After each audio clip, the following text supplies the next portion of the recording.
Semana 24.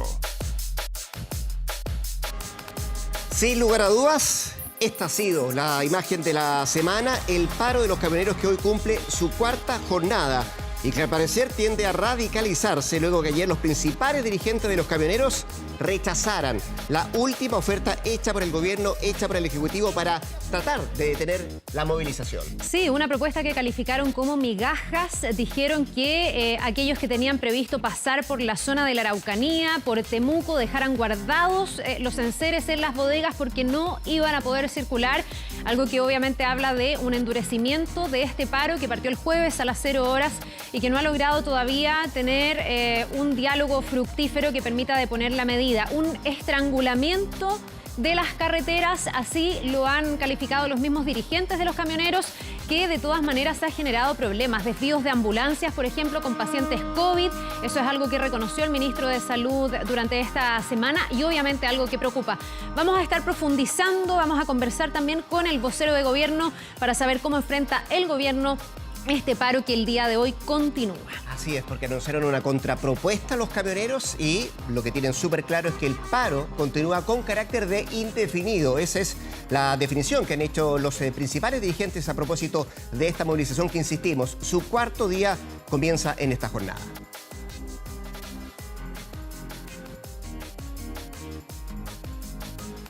Bien, y los saludamos ya viéndolos. Bienvenidos a Semana 24. Chile elige con esa bajada, Rodrigo, porque vamos a estar todos estos domingos de cara al plebiscito, calentando motores, entendiendo un poco más en lo que consiste este proceso, una votación, una elección que va a ser inédita, además de revisar las noticias que han marcado la semana y que están marcando también la contingencia. Vamos a tener además un panel de periodistas que vamos a ir ahondando en los temas que están ocurriendo durante la semana y proyectando lo que podría ocurrir en los próximos 7 días. Vamos a pasar por temas también económicos, internacionales, por un sinfín de cosas que lo vamos a acompañar hasta la 1 de la tarde. Desde ya los invitamos con el hashtag Semana 24 en redes sociales. Pueden ir opinando, pueden ir comentando.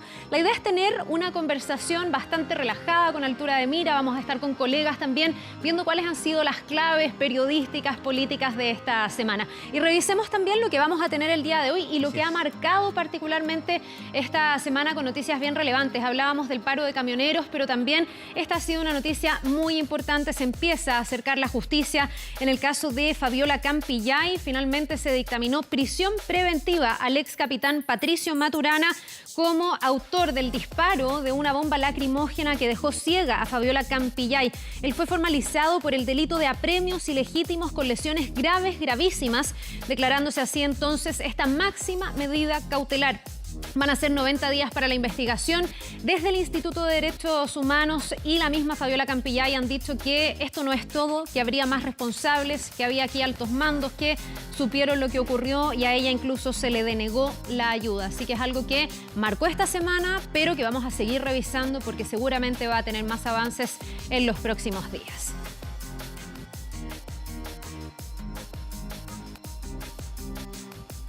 Y más adelante también vamos a hablar de lo que pasó esta semana en los Estados Unidos, en 2 escenarios.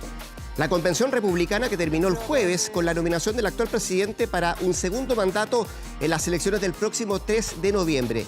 Y el otro escenario, marcado también por las protestas raciales en Wisconsin, que dejaron muertos y heridos y que vienen a sumarse a una serie de protestas en todos los ámbitos, incluido el deportivo. Están pidiendo justicia, terminar con la discriminación racial y también el abuso policial. Faltan 64 días para las elecciones norteamericanas. Sondeos por ahora ponen al demócrata Joe Biden entre 7 y 8 puntos sobre el actual presidente de los Estados Unidos, Donald Trump. Sí, una convención donde las emociones también, o 2 convenciones, la demócrata y la republicana, van marcando el discurso. Aquí se instaló mucho la idea de que sin Donald Trump se podía llegar al caos, una especie de salvador de la patria. Decían, si ustedes quieren caos, anarquía, si quieren desorden público, entonces voten por los demócratas. Eso fue a grandes rasgos lo que marcó el discurso de Donald Trump y de toda su familia. Así es. Eso es algo que desde Chile nos cuesta harto entender, porque acá no se da ya, por lo menos así de explícitamente, pero aquí vimos a los hijos de Donald Trump hablando de su padre, haciendo una apología de su figura, sin poner esa barrera que por lo menos en nuestro país es deseable, aunque no se cumpla del todo, entre los parientes y las personas que detentan los cargos públicos. Vamos a estar profundizando en esto. Va a estar Paulina Astroza en un ratito conversando aquí en Semana 24. Claro que sí, mirando lo que pasa en los Estados Unidos también, tú decías lo de los familiares, tomando un protagonismo cada uno de ellos. En los diferentes días que tuvo esta convención republicana, que fueron 4, en lo específico algo similar ocurrió también en la semana antepasada con la convención demócrata y con las situaciones que se fueron dando con el correr de estos días. El defensor del pueblo se presentó el propio presidente norteamericano. Oye, y otra protagonista de la semana, que hoy día además viene en la prensa reafirmando su decisión de ir por la presidencia de la República en las próximas elecciones, es la actual alcaldesa de Providencia, Evelyn Matei, quien le sale al paso a un Joaquín Lavín que la semana pasada se autocalificaba como un socialdemócrata, generando una serie de fisuras, de discusiones, de conflictos también en el oficialismo y particularmente en la UDI. Hoy día viene hablando además Pablo Longueira en la prensa, es algo que vamos a estar tocando en esta jornada, que dice que se juega por el apruebo, que se juega por la reforma a la Constitución, pero desde dentro, y que dice que es bueno para la UDI tener 2 precandidatos, en este caso como Evelyn Matei y Joaquín Lavín, quien digamos que no ha confesado hasta este momento que quiere ser presidente de Chile. Sí, es la duda todavía que se mantiene respecto a lo que pasa con Joaquín Lavín. Sin embargo, se adelanta Evelyn Matei. Lo había dicho en la semana, estoy dispuesta para ser candidata, pero ahora claro, lo que trae el diario en las últimas noticias, voy de candidata a la presidencia, ya allanando el camino respecto a lo que pasa. Son muchos los que se preguntan, ¿es momento de ya hacer presentaciones presidenciales? ¿Es momento de lanzar candidatos? Bueno, al menos en el oficialismo en Chile Vamos, hay una que va sí o sí, como es la actual alcaldesa de la comuna de Providencia, y vamos a ver, por cierto, qué es lo que pasa más adelante a raíz también de esta misma entrevista que tú comentabas de Pablo Longueira hoy día en el diario El Mercurio. Bueno, como ven, un programa muy variado, de todo un poco, tenemos hartas noticias, está bien movida la agenda. Vamos a ir a una pausa muy cortita, pero vamos a estar a la vuelta con protagonistas. Hablamos con el vocero de gobierno Jaime Belolio, vamos a tener a nuestro panel también que va a estar desmenuzando lo que ha sido la semana y también lo que viene para el plebiscito. Así que no se vayan, esto es Semana 24, Chile Elige.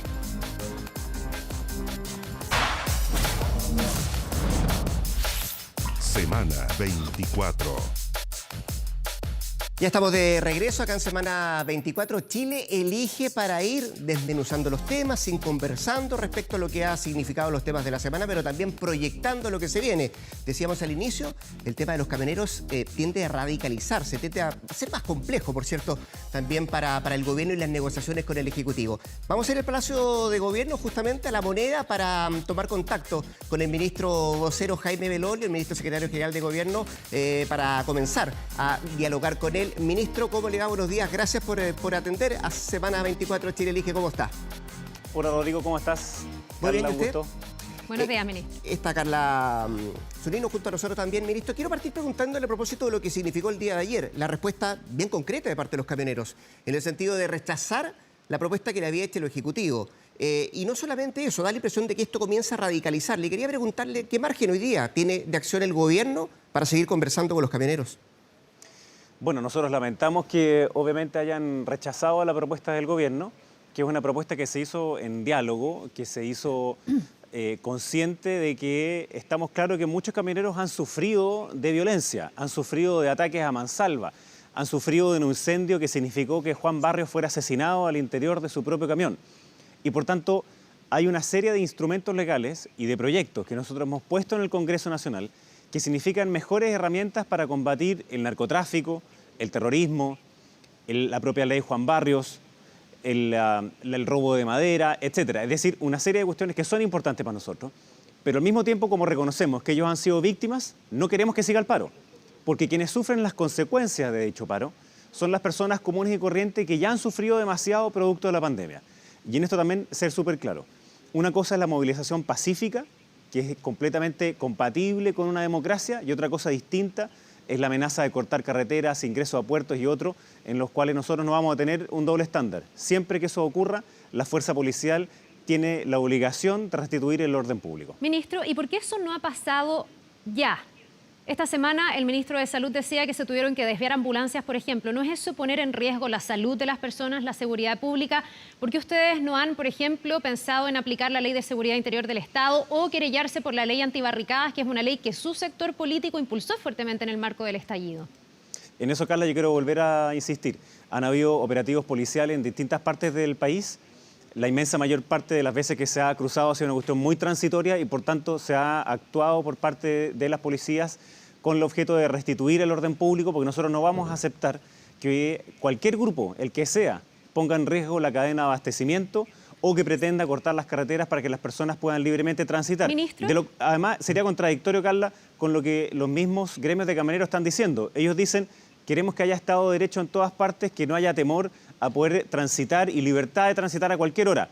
Y empatizamos con eso. Por eso es que tenemos esos proyectos de ley puestos en el Congreso. Y a pesar de que a algunas personas de izquierda no les gustó, yo voy a insistir. Así como no nos gusta que nos bloqueen las carreteras, también le pedimos colaboración al Congreso, que por lo menos los ponga en votación. Hay algunos de estos proyectos que llevan muchos meses esperando y no nos gusta la lógica del bloqueo también, Ministro, de los proyectos de ley. No entendía a qué se refiere con que hay una contradicción, el pedir que se aplique la ley para que haya orden público en un escenario, además de una excepción constitucional como la que estamos, porque estamos en medio de una pandemia y con lo que ha pasado, por ejemplo, con ambulancias. ¿Sería una contradicción en qué sentido? ¿No debe el gobierno cautelar que haya orden público también? No, al contrario, yo dije justo lo otro, Carla. Dije que no hay contradicción al mismo tiempo en decir que uno puede empatizar con la solicitud de Estado de Derecho, de seguridad, de que ellos han sido víctimas de ataques a mansalva, el ataque a una niña de 9 años, y otra cosa distinta es decir que no estamos de acuerdo con el paro. Y que cuando ese paro, que es, o esa movilización que es pacífica, pasa a no serlo, es decir, se cruzan en las carreteras, impiden el paso de los puertos, impiden que lleguen los alimentos o los combustibles o los insumos, por supuesto que nosotros vamos a actuar con la ley. No se trata de mano blanda a mano dura, se trata simplemente de aplicar la ley. Y de eso es lo que está encargado el ministro de Interior, que ha estado no solo en las conversaciones de forma permanente con los distintos gremios de camioneros, sino que también con las policías que están desplegadas a lo largo de todo el país. Ministro, a propósito de lo último, de lo que usted decía, de cómo se va a tratar de que esto siga avanzando, pero la pregunta es recurrente respecto al desabastecimiento. Entiendo que en Osorno ayer ya no había combustible, habían filas en distintos servicentros para tratar de cargar combustible por parte de los ciudadanos de esa ciudad del sur del país. Pero además, la advertencia que hacen los propios dirigentes de los camioneros tiene que ver con algo de que no van a dejar pasar camiones de Temuco hacia el sur, y le están pidiendo a sus colegas que no lo hagan. Mi pregunta apunta directamente a eso, porque además del comercio, ministro, dicen que en 14 días más podrían haber problemas. Estamos en el cuarto. ¿Qué se le responde, por ejemplo, a la gente del sur que está un poco preocupada a propósito de este tema? Lo primero, Rodrigo, es que yo espero que se levante cuanto antes este paro. Y esas conversaciones y esa propuesta que ha hecho el gobierno se hizo el día de ayer. Ellos lamentablemente dijeron que no, hemos seguido en conversaciones y el diálogo, esa la lleva adelante el ministro de Interior. En el caso de Osorno lo que hubo fue un temor porque se generara eventualmente un desabastecimiento. Habían camiones que estaban siendo parados, que tenían combustible, algunos de ellos finalmente entraron a la ciudad y también se pudieron destrabar gracias al trabajo que hicieron los intendentes.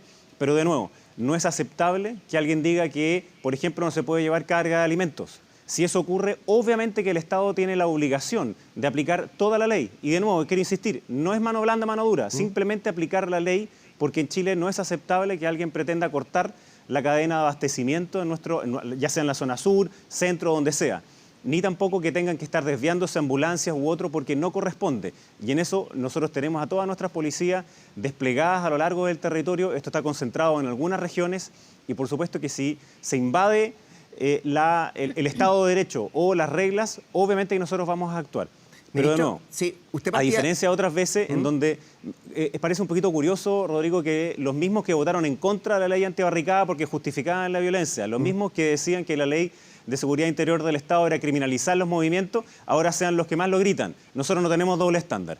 Cualquier movilización pacífica es legítima en una democracia. Cuando esta se torna violenta, hay que aplicar la ley. A propósito de eso último, y usted decía, y me partía respondiendo, ojalá esto se trate de solucionar lo antes posible.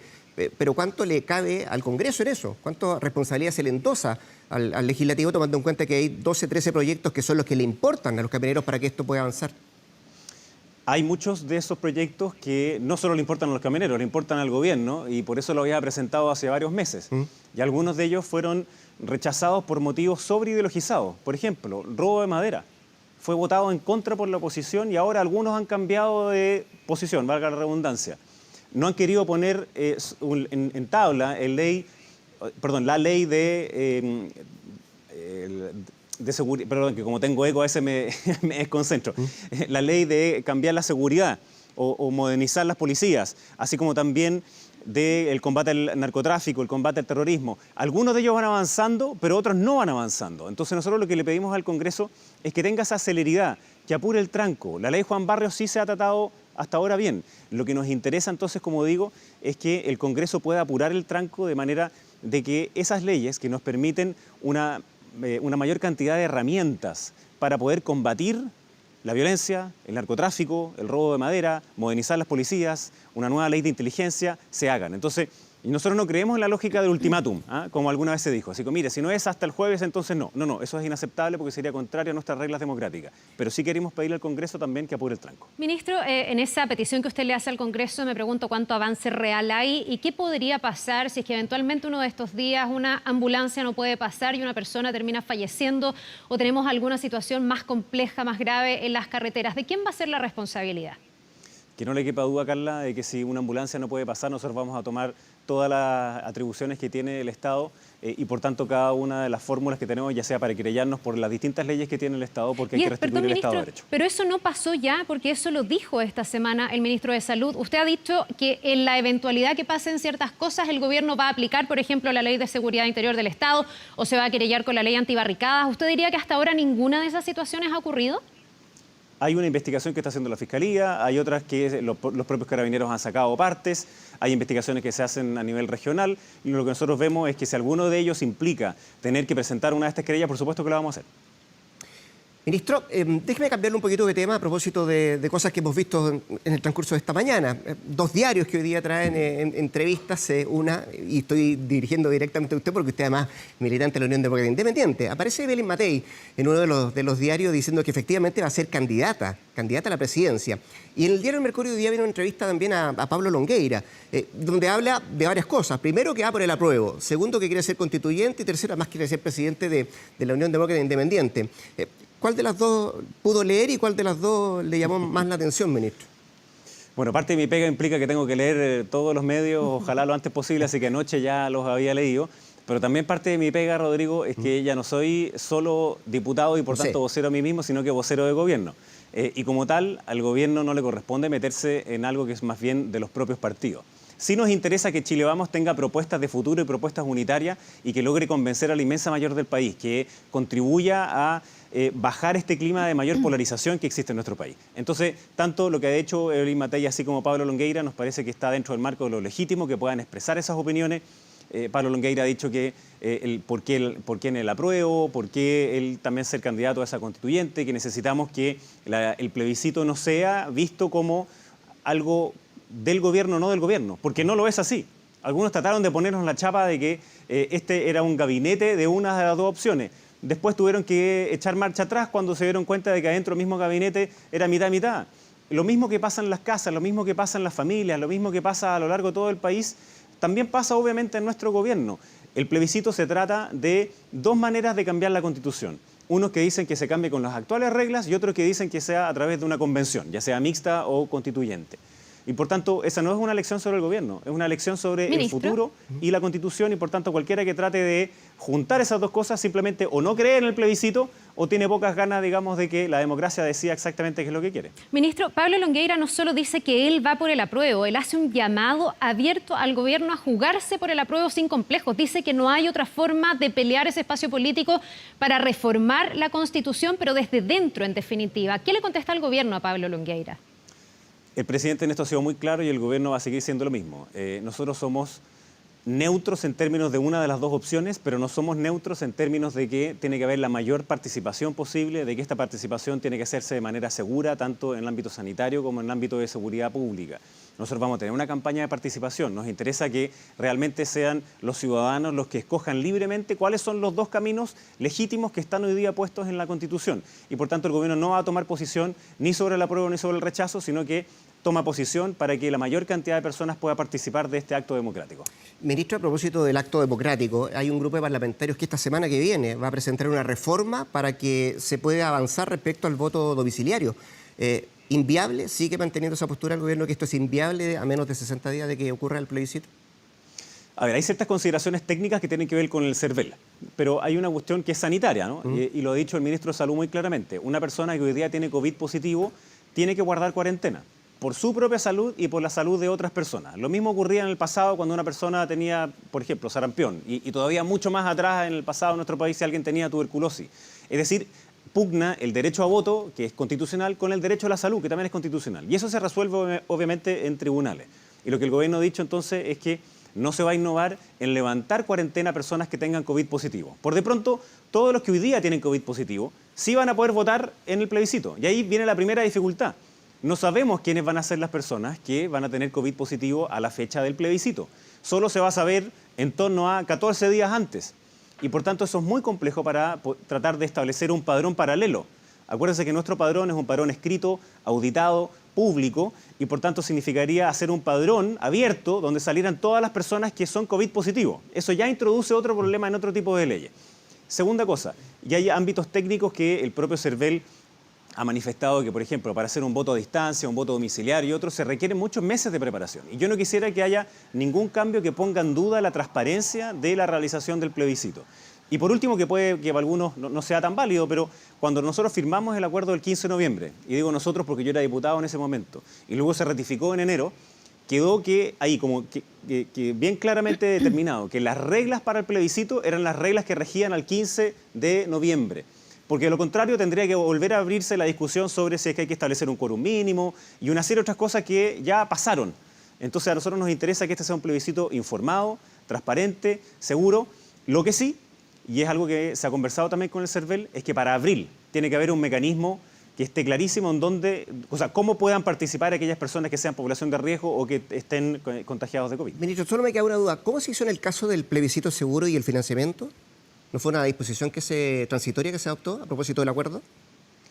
La ley de plebiscito seguro no fue un cambio constitucional completo, sino que lo que permite es entregarles algunas atribuciones al CERVEL de manera que lo que ellos hicieran, bueno, ustedes conocen cuáles son los temas, es decir, que se aumentara la cantidad de horas por las cuales la votación puede durar. Segundo, que se establecieran, por ejemplo, turnos o franjas horarias para los adultos mayores o personas que están en grupos de riesgo, la condición del lápiz que estaba en la ley, así como otros elementos sanitarios que se van a poner de acuerdo también con el propio MinSal.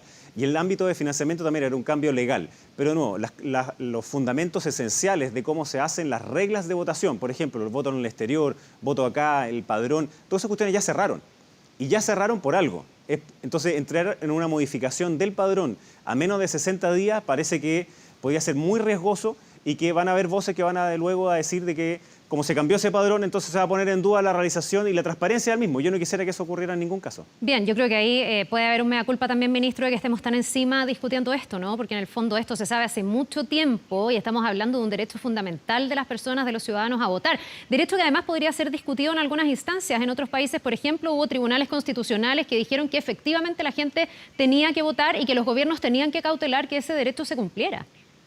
Efectivamente, Carla, como le vuelvo a decir, nosotros aprobamos esto en enero. En enero todavía no existía la pandemia. Y ahí fue cuando se dijo que las reglas iban a ser las del 15 de noviembre y eso se ha cumplido, salvo que alguien quiera abrir el acuerdo y por tanto se tienen que discutir otras cosas más, como decía el quórum. A nosotros nos parece que las reglas están puestas y esas reglas nosotros las queremos hacer cumplir. En otras partes del mundo hicieron elecciones donde no votaron los COVID, como fue, por ejemplo, el caso de Corea del Sur, el caso de Francia y otros países más, y se han visto las distintas experiencias porque, de nuevo, Carla, esto es muy importante, nos han llegado muchas voces que dicen que no sé, de personas que van a votar con sus padres, con sus madres, que son de avanzada edad y otros, y que tienen temor al contagio. Han aparecido encuestas de opinión pública donde dicen que hay personas que son adultos mayores que tienen temor a poder contagiarse. Entonces, de nuevo, lo que nosotros queremos hacer es un llamado al autocuidado, porque todavía no sabemos quiénes son las personas que van a estar contagiadas para el plebiscito. Ojalá que no haya ninguno. Sabemos que eso es imposible. Bueno, entonces tengamos el autocuidado de manera que todos puedan votar en el plebiscito y que sobre todo cuidemos la salud y la vida de nuestros adultos mayores, Carla. De eso se trata.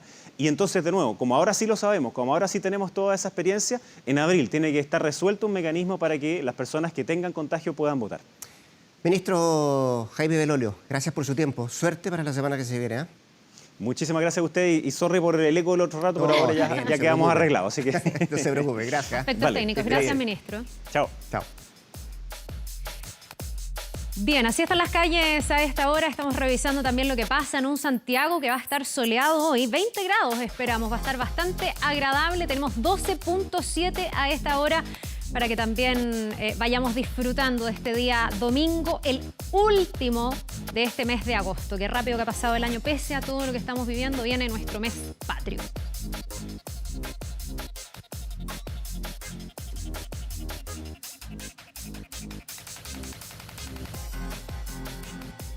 Bien, vamos a seguir avanzando, queremos seguir conociendo, desmenuzando lo que ha pasado esta semana. Ya está listo nuestro panel, a quienes ya habíamos anunciado y los vamos a ir conociendo, nos van a acompañar todos los domingos. Estamos con Josefina Ríos, periodista, conductora de Radio Duna. José, gracias por estar con nosotros y bienvenida. Gracias por la invitación, Carla. Un gusto tenerlos acá a todos. Estamos también con Octavia Rivas, periodista, conductora de Radio Universo. Muchísimas gracias por estar también, Octavia, bienvenida. Muchas gracias por la invitación también, Carla. Bueno, y el hombre que va a acompañarnos en este panel mayoritariamente femenino es Rodrigo Vergara de Radio Cooperativa. Bienvenido, Rodrigo, ¿cómo estás? Encantado, Carla, gracias por invitarnos. Bien, estábamos hablando ahí con el vocero de gobierno, hemos estado nosotros también conversando esta semana, muy atentos por el paro de los camioneros o de un grupo de camioneros, que también ha sido otra de las discusiones, qué tan representativo es o no.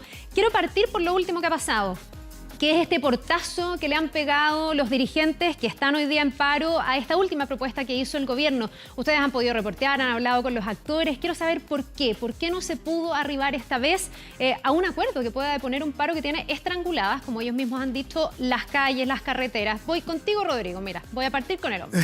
Buena cosa. Yo creo que lo primero que hay que decir es que esto es bien legítimo, digamos, desde el punto de vista de que cualquier ciudadano puede y tiene la posibilidad de expresarse, de movilizarse.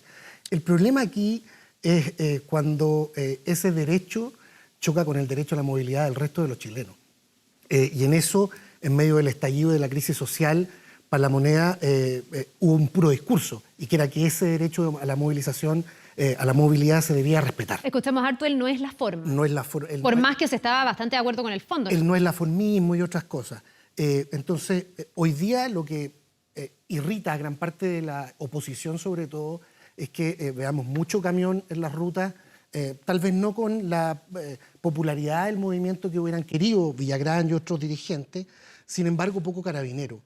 Y tampoco se ha utilizado la legislación hasta ahora, que ustedes le preguntaban a Belolio recién, y él dice, el punto que tú le hacías, cuando suceda vamos a tomar las acciones judiciales que haya que tomar. Resulta que ya ha sucedido. Ya han habido bloqueos permanentes a rato y por tanto el gobierno está en una postura bien incómoda. Porque de paso, si bien empatiza con la propuesta de los camioneros, esa inquietud de los camioneros también representa un sentir de su voto más duro, del sector de la derecha. Déjame ir con Octavia también, porque durante la semana lo hablamos. Hay como distintas sensibilidades o distintos tonos dentro de los personeros de gobierno también. Escuchábamos recién al vocero decir, si esto pasa, lo vamos a aplicar. Pero escuchamos también al ministro París, desde Salud, esta semana, decir que se había tenido que desviar pacientes, que las ambulancias no habían podido pasar. Hemos escuchado a un ministro del Interior que muchos también han dicho ha sido tibio, que no ha sido tan tajante respecto del paro. ¿Cómo has visto tú eso, ¿no? Que tengamos voces disímiles? El ministro de Hacienda decía, estos no son los medios y hay que repudiar el medio que no justifica el fin en todos los casos.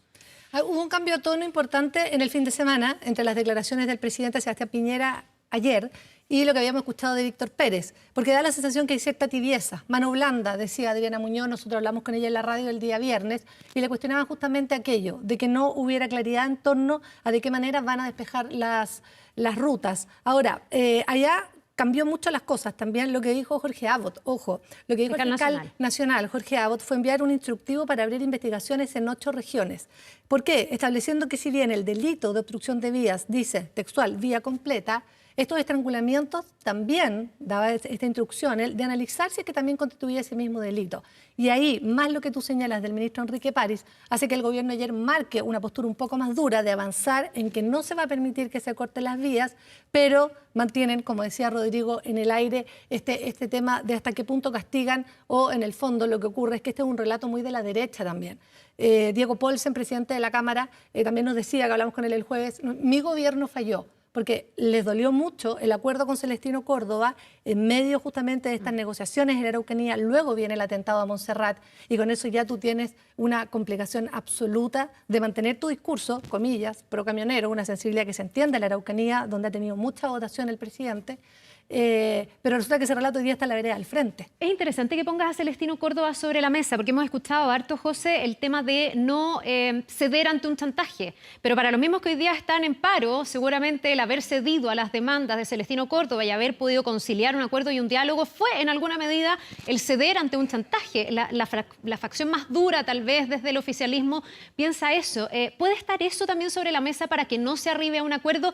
Y llama más la atención todavía cuando quienes hoy día dirigen a quienes están en paro han sido personas simpatizantes. Uno de ellos, José Pérez, parte del comando del presidente Piñera, y Villagrán, un candidato parlamentario por la Araucanía, también por la UDI en este caso. Claro, yo creo que aquí hay varios temas que son distintos y que hay que separar. Yo creo que el tema mapuche, el conflicto mapuche que se arrastra hace años, no se puede separar de esta manifestación en particular, porque obviamente se origina por la dificultad que tienen precisamente los camioneros de transitar por esa zona cada vez más peligroso. Bueno, los atentados ya lo sabemos, se han multiplicado durante los últimos meses, por lo tanto responde también a eso. Que en este país se negocie con presión es una historia, siempre ha sido. Presionan los profesores, se van a paro, presiona la salud, presiona Celestino Córdoba, presionan todos, así se hace. ¿Nos gustaría que fuera con más diálogo? Por supuesto que sí, pero es una tradición esta forma de que se presiona y es un poco el juego de la política y el juego del poder. Cómo se soluciona y cómo llegamos a acuerdos y a soluciones, ese es otro tema. Ahora, acá en esta negociación en particular, yo conversaba ayer hasta la noche con gente de Interior, es también complicado, sobre todo por la división que hay en el gremio de los camioneros. Esto no es que tú vayas a negociar con todos los camioneros como un todo. De partida, muchos de los conductores no son empresarios, pero el paro está siendo dirigido por los empresarios. Y en dueños ese de sentido, camiones. el punto que tú decías, Carla, sobre muchos de estos dirigentes que tienen mucha relación con el gobierno, José Pérez o Villagrán, ahí también se ha producido un quiebre, porque de alguna manera en el gobierno resienten la actitud que ha tenido Villagrán de culpar al gobierno, decir que no ha hecho nada. Hablaba Villagrán de que hay 543 camiones que han sido quemados y que no han tenido solución en la justicia. Y ese número es un número histórico de que se arrastra de hace décadas. Este año han sido 60, no deja de ser, pero muchas de estas personas que han estado involucrados justamente en estos atentados o en atentados similares, sí están presos y son justamente los que están hoy haciendo huelga de hambre. Sin embargo, por lo José, tanto, están tensionados. Sin embargo, José, por los mismos dichos de Villagrán y de Sergio Pérez, es que en la oposición muchos sospechan, no sé, escuchábamos a Mahmoud Alewi el otro día, por ejemplo, que detrás de la reivindicación de los camioneros hoy día también está en parte la agenda de seguridad del gobierno. Es que eso Así te iba a por preguntar, eso porque el gobierno ha tenido esta manga ancha. Así que, ha habido como una especie de teoría de la colusión, ¿no? Como entre la el gobierno y de la conspiración con estos dirigentes de camiones para impulsar una agenda, además con proyectos que en gran parte han sido presentados por el propio Ejecutivo. Pero algo así es plausible pensando también en el costo público de imagen político que tiene un paro de estas características. yo creo que es difícil. ¿En qué se basan los que dicen eso? Es delicado además para el ministro Pérez en Interior, pero también para Desbordes en Defensa. Él en un primer momento, más que empatiza, justifica prácticamente en público la actitud de los camiones cuando recién salían a la ruta. Lo estamos viendo en pantalla. Y en un contexto de decepción, porque estamos en el marco de una pandemia. Exacto, cuando además hemos visto que ellos se mantienen en las carreteras durante la noche rompiendo el toque de queda. Hay eventualmente delitos contra la salud pública ahí también. Están haciendo parrilladas, fiestas, tomando alcohol. Hemos visto videos así. Incluso nosotros en la radio vimos un video en la web de personas que estaban haciendo el que baila pasa 2.0, digamos, entre medio de la manifestación camionera. Y ahí uno dice, ojo, hay mínimos comunes de convivencia, ¿no? Y si ayer condenábamos esa práctica bien fascista, a mi juicio, del que baila pasa, hoy día debieran hacer lo mismo, esos mismos actores, ¿no? Te agrego un dato. Hay doble estándar en las dos veredas. Sí. Está bien. El tema que menciona el ministro París el día viernes con respecto al traslado de las ambulancias. Se informaba justamente ese día de que ya comenzaron a trasladar pacientes desde el Biobío a Santiago. Sí. ¿Qué va a ocurrir cuando tengamos una primera ambulancia?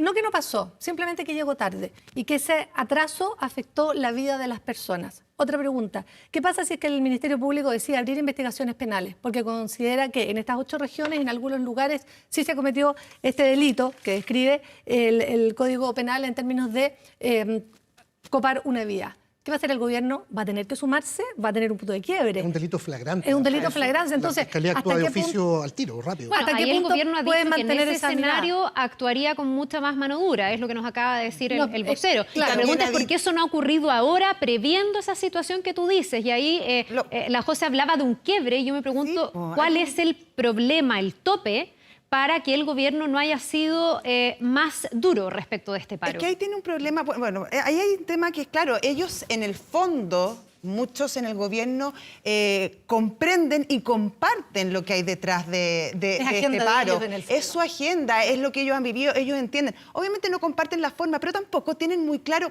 cuál es la forma. Por lo tanto, se sientan a negociar y le han dicho justamente a los camioneros, según lo que me contaban, nosotros les vamos a asegurar, ponte tú, más control en las vías, que las zonas de descanso sean antes de la zona cero, por llamarlo de alguna manera, o después. También podemos ponerle urgencia a muchas de estas leyes. Ahora sabemos que la urgencia, lo hemos visto en los últimos tiempos, hasta por ahí nomás corre el tema Oye, de la pero urgencia. no es una- Espera, dame un momento. Octavio. Y lo otro es, en el fondo también, y decirle, también vamos a darle apoyo a las víctimas. Pero cuando tú tienes un gremio que está tan quebrado y hay gente que en el fondo es win-win, por ejemplo, José Villagrán, que no tiene camiones y que para él exponerse y tener visibilidad, según opinan en el gobierno, es pura ganancia, es muy difícil finalmente llegar con una propuesta que a todos agrade, porque siempre hay uno que puede sacar una mejor tajada de toda esta participación. Octavia, tú querías agregar algo. Solo marcarte un punto, y eso te lo dicen cuando uno habla con fiscales o incluso abogados penalistas. Cuando tú llegas al tema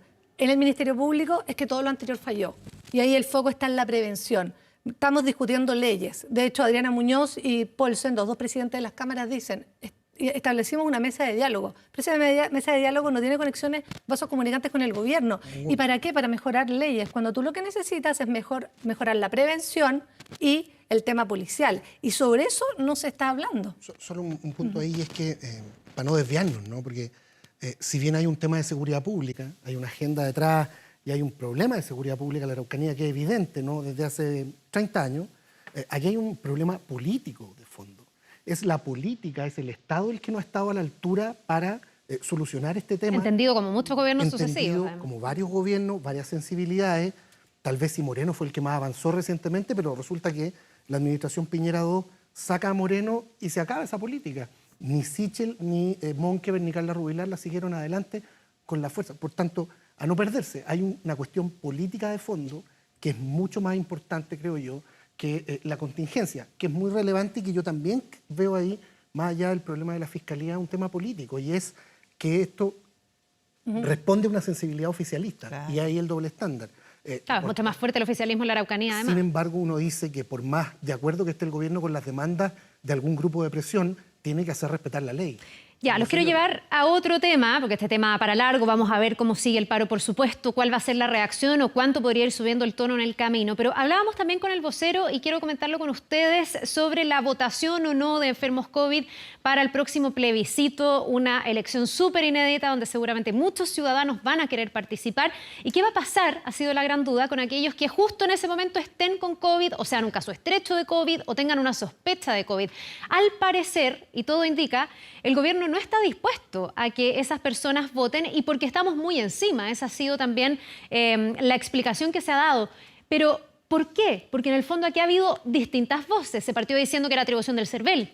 El CERVEL se habla de la posibilidad, dice que podría eventualmente a través de un voto domiciliario o a través de un voto por correo. Esto se va diluyendo. Octavia, yo entiendo que tú has estado siguiendo harto este tema. ¿Está zanjado, tú crees, que no van a poder votar los COVID durante el próximo plebiscito? Desde La Moneda, sí. La postura de La Moneda, y así se lo hicieron saber a Patricio Santamaría, presidente del Consejo Directivo del CERVEL, en la reunión que hubo el jueves en la tarde, de que para ellos es inviable y ese espacio no está.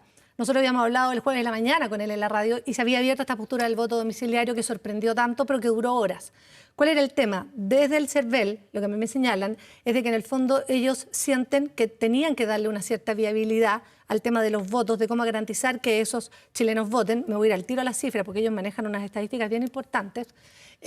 Y sentían que había que regularizar aquello y por eso también ponerlo arriba de la mesa. Ahora, no había unanimidad, y es importante esa precisión, porque hablé con Patricio Santamaría, ahora, minutos antes de entrar al programa, y él me dice, claro, el tema del voto domiciliario no lo habíamos conversado al interior, porque Andrés Tagle viene ayer en el Mercurio diciendo eso no es parte de lo que se había hablado, pero sí la inquietud que había en el CERVEL era de que cómo garantizar el derecho a voto de todos. Y él me decía, precisar que en el fondo sí es verdad, eso fue una opción mía. Y aquí viene un tema súper interesante. ¿Por qué él elige el voto domiciliario en desmedro del voto por correo o en desmedro del voto por Internet? Porque ahí en el fondo él sentía que era el más viable de todos. Y el más parecido a lo presencial también. El más ¿no? parecido a lo presencial. Tiene que ver con el secreto. Sí. Con el secreto del voto. Sobre todo. Que está Y consagrado en la lo último, él me No, dice... por ley, perdón, por ley en el Sí, fondo tiene que ser- debiese haber una igualdad de condiciones para que la gente vote de forma presencial y que se cautele el resguardo de la confidencialidad de ese voto. El por correo o el electrónico Exactamente. seguramente hubiese requerido algún tipo de cambio en la ley, ¿no? Y el Exacto. electrónico ha fallado, lo hemos De visto todas en las partes. votaciones de los Sí. partidos políticos en los años No recientes, ha estamos sido a esta dramático. altura para innovar de esa manera. Sí. yo creo Bueno, que no. ha sido uno de los argumentos No hay justamente. espacio. Perdón, pero el voto domiciliario se veía factible cuando Santa María lo explica y cuando uno ve la experiencia de Croacia, por ejemplo, en el mundo, en donde esto se judicializa y la autoridad política tiene finalmente que tomar la decisión de hacerlo sí o sí, Sí, pues. con toda la logística que eso implicaba. Lamentablemente estamos tan a última hora, de nuevo. Eso es lo que llama el la Estado de atención. Chile Pero es que llegaron Esto se todos podría tarde. haber no Espérate, poniendo- déjame volver con la no Octavia que- previendo un escenario como este. Déjame volver con la Octavia para que tú nos puedas explicar por qué Sí. una idea como esa, que efectivamente en Croacia se hizo después de haber dicho que la gente no iba a poder votar. ¿Y qué pasó? Que los ciudadanos fueron al Tribunal Constitucional de ese país y ese tribunal dijo, este es un derecho, Exactamente. tienen derecho a sufragar y es el Estado el que tiene que garantizar que ese derecho se cumpla. ¿Por qué entonces en Chile algo así, Octavia, no prosperaría? ¿Qué te decía Pato Santamaría? A ver, es lo que nos explicó en la radio de partida que esta era su mirada. ¿Por qué? Porque en el caso del voto por correo exigiría que la persona fuera presencialmente al correo. Inviable, estamos en cuarentena o los contagiados no pueden. El voto electrónico, como decía la José, ha dejado escándalo a nivel internacional y aquí incluso en los partidos políticos. Y en el tema del voto domiciliario existe una conversación que hubo entre el CERVEL y Correos. Y efectivamente, por la versión que yo tengo de esa reunión, Correos había dicho que ellos tenían disponibles 45.000 personas, y este dato es súper importante. No solo carteros, sino que personal de Correos para ir a los domicilios y recoger el voto y ser ellos los ministros de fe y garantes de que esto se comprometa. ¿Cuál es el dato? Hoy día el promedio, y lo voy a decir lento para no enredar, es de 15.000 infectados. ¿No es cierto? Hoy día, y esa cifra debería mantenerse estándar. Los casos activos. Los Claro, casos casos activos. activos. Tú multiplicas por 3 los contactos estrechos que se tienen que ir a cuarentena por haber contactado con esas personas. Ahora, la Son- positividad el RE es mucho menor. Claro, así que no pero es tendría por qué ser 15.000 tanto. Ya, pero más- así llegas a los 45.000 en el Exacto. fondo. O más, 60.000. estimación. Son 15.000 más 15.000 por 3, que es 45, son 60.000. Y esos análisis que sí existieron entre el CERVEL y Correo daban cuenta que podían llegar al menos a 2 personas diarias. Es decir, poniendo 45.000 o 50.000 personal en la calle, que te da una cobertura por lo menos de 80 o 90.000 personas. Y por eso había esa convicción quizás de parte de Patricio Santamaría cuando él nos da la entrevista y dice el voto domiciliario. Claro. Porque había una viabilidad, había Ahora- conversaciones y en Correo, con esto cierro, José, no estaban tan cerrados a esa posibilidad. Y lo último que me dijo, eso para citarlo, sí que con respecto a este tema, si bien hubo una respuesta de parte del gobierno que es un no, este portazo que decían desde la oposición, ojo, que vienen proyectos presentados, anunciados el viernes, tanto en el Senado como en la Cámara de Diputados. Por lo tanto, me decía, si hubo una respuesta negativa inicial, falta que se pronuncien actores como el Congreso, y ahí el escenario cambia y puede ser que Absolutamente. volvamos a hablar del voto Vamos a domiciliario. tener insistencia esta semana, Claro. José. Ahora, una vez más vemos esta improvisación, esta falta de coordinación, esta falta de una voz única, incluso en el CERVEL. Está por un lado Patricio Santamaría, que habla a título personal, y también tenemos la entrevista ayer de Andrés Tagle diciendo que esto no está para nada zanjado, que incluso no se había hablado, y él bastante contrario a este proyecto. En el Congreso, o sea, en el gobierno escuchábamos al ministro Belolio decir que claro, que era muy rápido, que ellos estaban abiertos a la conversación en el Parlamento, pero convengamos que desde marzo sabemos que iban a haber contagiados. En abril se suspendió un plebiscito cuando habían cerca de 300 contagiados, ahora hay 15.000 Bueno, y que más demostración activos. que se dice, O sea, José, que se va a intentar para abril habilitarlo. O sea, si hubieses partido antes, claro, probablemente hubieses habrías llegado a avanzado. tiempo. Bueno, Ahora, a mí me lo llama la reclaman. Es que ya la atención... deuda sería impresentable si es que no se hace de aquí a futuro. Claro, ahora Rodrigo, hay un tema y ahí mí sí también me llama la atención una vez más como el aprovechamiento político de las distintas partes,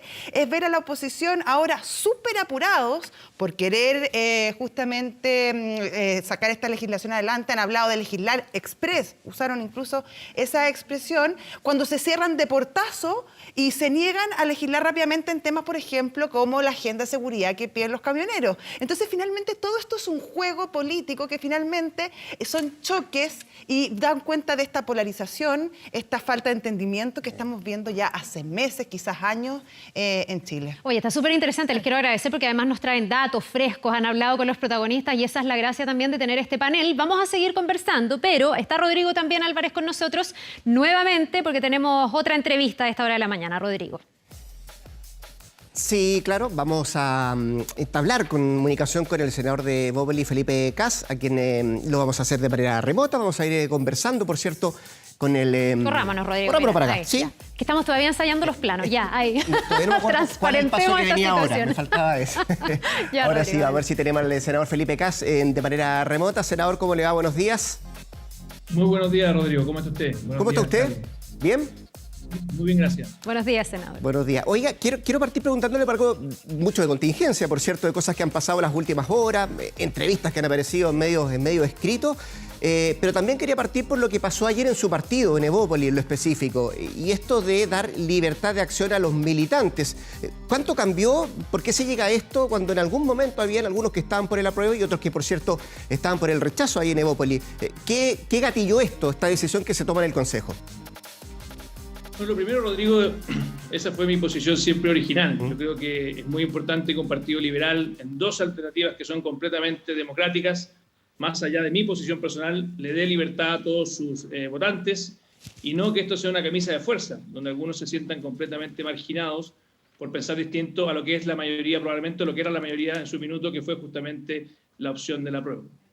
Ahora, deje preguntarle algo porque además concuerda justamente que usted en el diario La Tercera venía anunciando su apruebo y hoy día en el Mercurio Pablo Longueira también dice que va por el apruebo. Yo sé que ustedes tienen una relación bien cercana además. ¿Lo conversó esto con Longueira en algún minuto? Bueno, claramente Pablo Longueira me llamó un par de semanas atrás de que efectivamente había tomado esa decisión. Es la decisión que yo he mantenido. Estoy convencido, y tal vez a mucha gente de la centro derecha le cuesta entenderlo, de que la mejor manera de enfrentar a quienes no creen en la democracia, a quienes de hecho han querido destruir nuestra democracia, a quienes de hecho han recurrido a la violencia, es poder justamente ocupar el lápiz y el papel, llevar nuestras ideas, porque más encima esas ideas las eligen diariamente los chilenos en su vida cotidiana, que es el esfuerzo, la libertad, el mérito, querer dignidad, buscar una reforma al Estado para no tener más operadores políticos. Ese debate cultural tenemos que llevarlo a la nueva Constitución y creo que marginarnos sería una estrategia de atrincherarse, que es justamente lo que quiere probablemente la izquierda más radical, y yo no estoy dispuesto a darle el gusto justamente a esa izquierda radical. Me encantaría poder conversar con la izquierda moderada, que estoy seguro van a buscar construir acuerdos y van a buscar que efectivamente construyamos una Constitución que nos permita construir un Chile mejor para los próximos 30 años. Senador, hay gente dentro de su sector que cree que eso es traicionar ciertos principios, que es como renegar un poco de una constitución que han defendido hasta ahora, el entregar la posibilidad de cambiarla sin hacer una defensa de algo en lo que creen. ¿Qué le dice usted a esas personas? Pablo Longueira decía que los que están por el rechazo tienen miedo. Es legítimo que mucha gente tenga miedo y por eso me parece razonable que en Evópoli exista libertad de acción. Ahora, yo creo que lo peor que podemos hacer frente a ese miedo es paralizarnos. Al contrario, lo que hay que hacer es buscar más democracia, es buscar nuestras propuestas. Yo no tengo ningún miedo en que nos va a ir muy bien en la elección del 11 de abril. No tengo ningún miedo en que la gran mayoría de los chilenos va a querer que tengamos posturas moderadas y que nos pongamos de acuerdo. Además, a aquellos que tienen miedo les digo, el verdadero plebiscito es el plebiscito de salida. Si el próximo año fallamos y no nos ponemos de acuerdo, o algunos decididamente buscan bloquear el proceso y no tener una actitud democrática, créame, probablemente la gran mayoría de los chilenos va a decir, ¿saben qué? No estuvieron a la altura y por eso les vamos a rechazar la salida. Pero rechazar la entrada, que es lo que tenemos que elegir el 25 de octubre, para mí es negar la posibilidad de que nos pongamos de acuerdo y que sanemos muchas heridas que tiene nuestro país desde hace mucho tiempo. Déjeme seguir avanzando en los temas, senador, pero antes no quiero dejar pasar también una frase de esta semana. No sé si a usted le calza, comparte esa autodefinición que hizo Joaquín Lavín de ser socialdemócrata. ¿Cuál es la opinión que tiene usted respecto a esa definición en lo específico? Y la figura de Joaquín Lavín, ¿en qué lado lo ubica usted del mapa? Bueno, primero, me alegra que Joaquín Lavín tome algunas banderas que la verdad es que venimos pidiendo hace rato desde Bópoli, como terminar con la segregación urbana, construir un Chile más justo, poner a los niños primero en la fila y reformar el Sename. Ahora, todos esos principios, todas esas ideas, la verdad es que no es necesario renunciar a las convicciones propias para poder abrazarlas. Lo que Chile quiere no es que nos cambiemos de partido o que nos cambiemos de lado, sino lo que quiere es una centro derecha más humana. Lo que quieren los chilenos, incluso la gran mayoría que son independientes, no es que andemos renunciando a nuestras convicciones para poder decir una mirada de justicia social, una mirada de futuro, y creo que ahí se equivocó Joaquín Lavín, porque finalmente por tratar de generar un efecto comunicacional termina, creo yo, traicionando algo que es muy importante. Senador, pero usted ayer en la tercera venía hablando de pirotecnia u ocurrencias comunicacionales. ¿De verdad cree que no lo pensó Lavín esto? Yo no he hablado con él al respecto. Lo que sí sé es que creo que puso por delante efectivamente el efecto comunicacional y puso en segundo plano sus convicciones. Y eso en momentos donde Chile necesita liderazgos que sean muy transparentes, muy honestos, que puedan efectivamente, desde sus convicciones, proponer un proyecto futuro, me parece que fue un error y no precisamente un acierto. Senador, esto de transar las convicciones que usted lee en las declaraciones de Joaquín Lavín, usted ha dicho que es un error. Otros han dicho que es una estrategia política. Él mismo dice que es muy difícil construir gobierno desde el espacio del rechazo porque podrían ser quienes queden derrotados si es que le creemos a las encuestas hasta ahora, que el apruebo sería una plataforma para construir algún futuro gobierno. Pero hay otros que dicen que rayan lo populista. ¿Usted lo define como un error o hay algo más? ¿Es populista lo que dice Lavín? Cuando uno simplemente hace declaraciones que buscan generar un efecto comunicacional, efectivamente tiene un elemento populista. Te insisto, creo que fue un error y espero que nosotros como sector, en vez de renunciar a lo que creemos, que de hecho yo no estoy disponible para darle la superioridad moral de buscar un Chile más justo a quienes están al otro lado de la vereda. Tengo respeto por ellos, pero pienso distinto. De lo contrario, la política se transforma simplemente en una búsqueda de poder y no en defender ideas. Yo por lo menos estoy en política para defender ideas, para tratar de construir una centro derecha moderna, una centro derecha democrática, que busque justicia social, que esté dispuesta incluso a decir cosas impopulares, como poner a los niños primero en la fila cuando todo Chile miraba simplemente la educación superior. Pero ese debate creo que es muy importante hacerlo desde la seriedad y no simplemente mirando qué es lo que dicen las encuestas. Oiga, a propósito de lo mismo, y déjeme volver un poquito a Longueira también, a la entrevista esta mañana. Él decía que el gobierno va a quedar de perdedor si se juega por el rechazo o se mantiene neutro. Usted me decía, hablé hace un par de semanas con Longueira, ¿piensa igual? ¿Que el gobierno tiene que tomar una definición en esto? No, yo en eso discrepo. Yo no creo que sea positivo estar por el apruebo por miedo a perder. Yo estoy por el apruebo porque de verdad creo que más democracia es mejor para aislar a quienes no creen en la democracia. Yo estoy en el apruebo porque creo que aquellos que desde el 18 de octubre optaron por la vía violenta, tenemos que marginarlos. Pero en esto quiero ser muy claro. Tengo un respeto por aquellos que simplemente dicen a mí me gusta la Constitución actual y quiero democráticamente defenderla. Yo creo que es un error, porque estoy seguro que Chile necesita poder sentarse a la mesa, a poder definir efectivamente, de igual a igual, de todos los sectores políticos, cuál es el texto que finalmente nos puede unir para el futuro. Porque aquellos que crean que en Chile no hay divisiones, aquellos que crean que no hay temas pendientes, aquellos que crean que no hay un conflicto político, significa que no han vivido en Chile en los últimos años. Y eso creo yo que la forma de solucionarlo y enfrentarlo con valentía, con democracia, es justamente con este proceso constituyente. Muy bien, senador Felipe Kast, gracias por la conversación con Semana 24 Chile Elige. Que esté muy bien. Gracias, senador, que tenga buen día. Muchas gracias, Carla. Muchas gracias, Rodrigo. Adiós.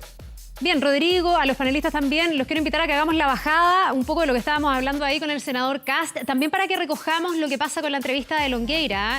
Hay aquí definiciones que han ido generando ruido, sobre todo en el oficialismo. Hablábamos ahí de las declaraciones de Joaquín Lavín de ser socialdemócrata. Vemos lo que está pasando con Evópoli, que dejan libertad de acción o de voto a sus militantes.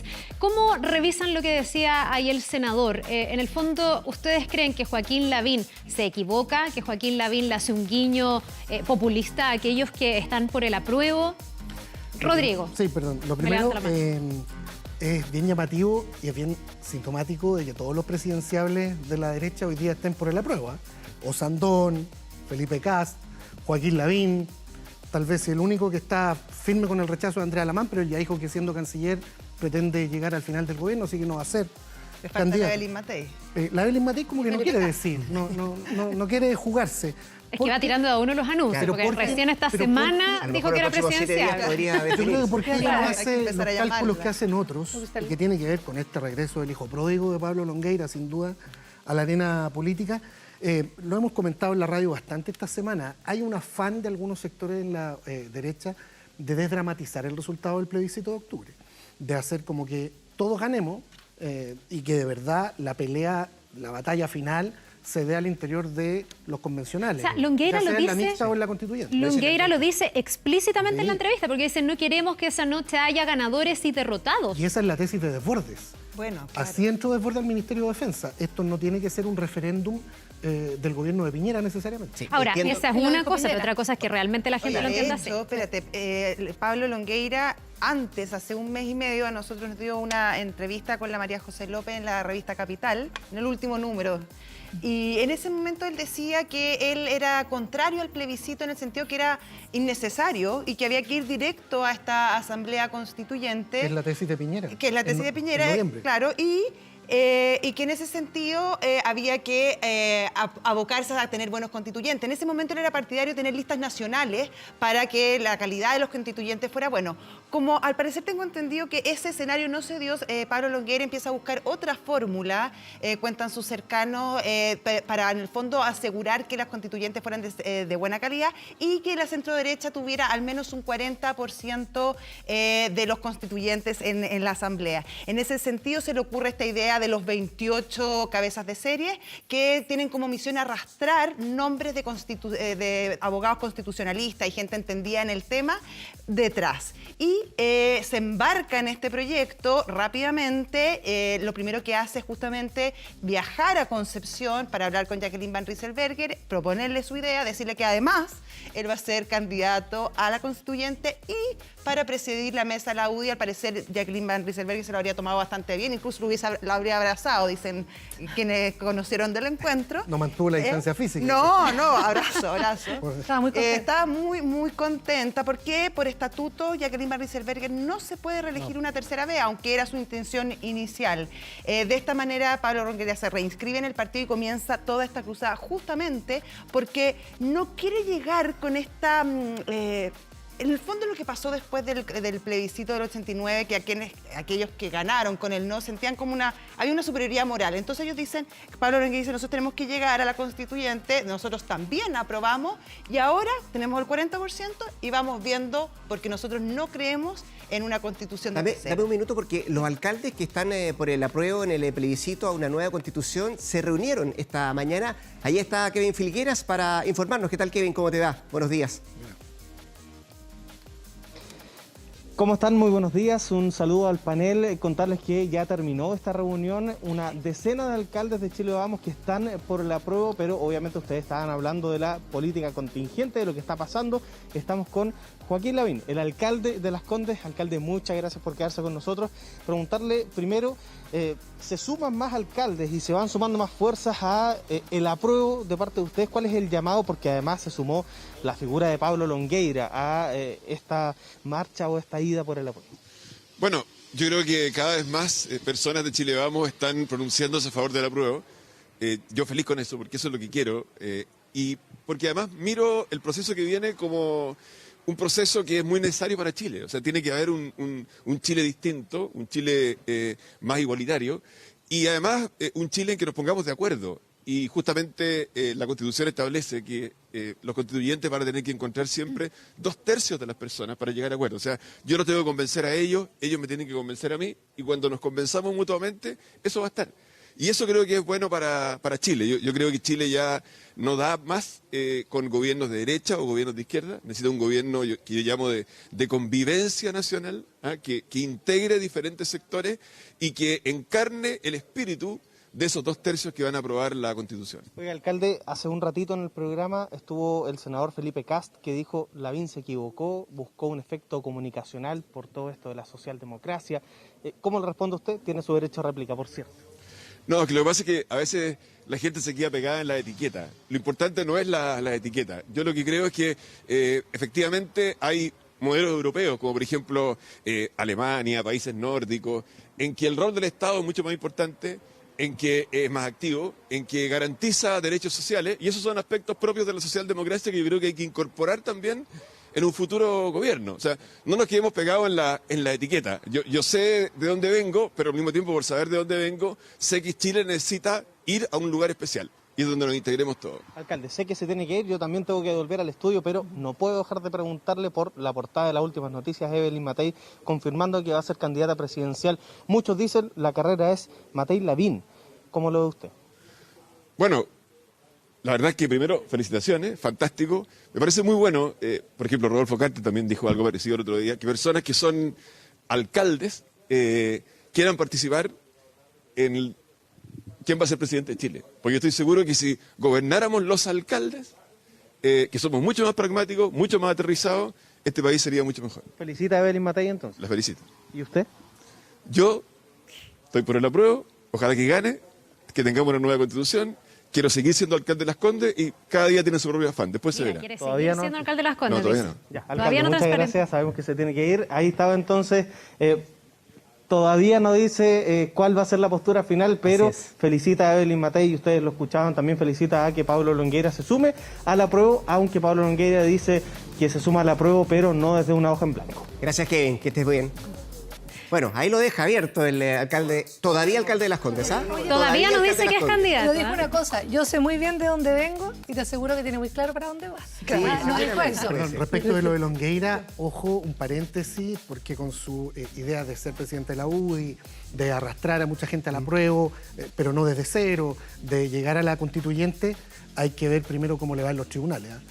Todavía no Tiene un tema pendiente. cierra el capítulo de las platas políticas en una de las aristas del caso Sokimich, y eso se viene de aquí a fin de Él año. habla de eso en la entrevista del Mercurio. Sí, él la dice que última son pregunta. delitos que no existen, Pero vuelve un a dato hacer una importante defensa. lo que dice Rodrigo, porque Pero los tribunales pueden decir otra cosa. Sí, se inscribió el miércoles porque los estatutos de la UDI establecen que necesita 3 meses de militancia antes de ser candidato a presidente. Y Por se lo supone tanto, que las elecciones de la UDI van a ser a fin de noviembre o principio de diciembre. Exacto, entonces están los Más 3 meses justos, pero en octubre, en pleno debate él como constituyente y candidato a presidir la UDI, va a estar en juicio oral.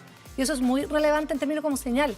¿Cuánto puede influir eso en un tribunal oral también de tener un candidato con ese nivel de visibilidad? Porque este es un regreso de Longueira a la política, teniendo que estar en tribunales respondiendo por la investigación por cohecho. Ojo, uno de los delitos más graves que puede afectar. Octavia, a un político. interesante lo que tú estás haciendo, porque estás respondiendo una pregunta que yo tengo hace harto rato, que es ¿por qué hoy día Longueira sale con esta entrevista? ¿Por qué se suma con esta fuerza también a Con la un prueba? timing con ¿Y su por qué caso judicial? irrumpe? Se le acaban los En una tiempos. semana donde además tenemos a Matei y Lavín. Tú das una tesis, pero yo no sé si hay una tesis política también de apuntalar, por ejemplo, una candidatura de Lavín. Se cuadra con Lavín. Es que Longueira. creo de la mano, ¿eh? Mira, la José tiene otra mirada. Yo creo Él dice que que hay... tiene la mejor lectura de la sociedad hoy día. Eso lo dice, pero también hace unas ciertas críticas al populismo que molesta, que incluso a él le molestan muchas veces las declaraciones de Lavín. Dice que sí, efectivamente lee muy bien las audiencias, la sociedad y su discurso, incluso su relato.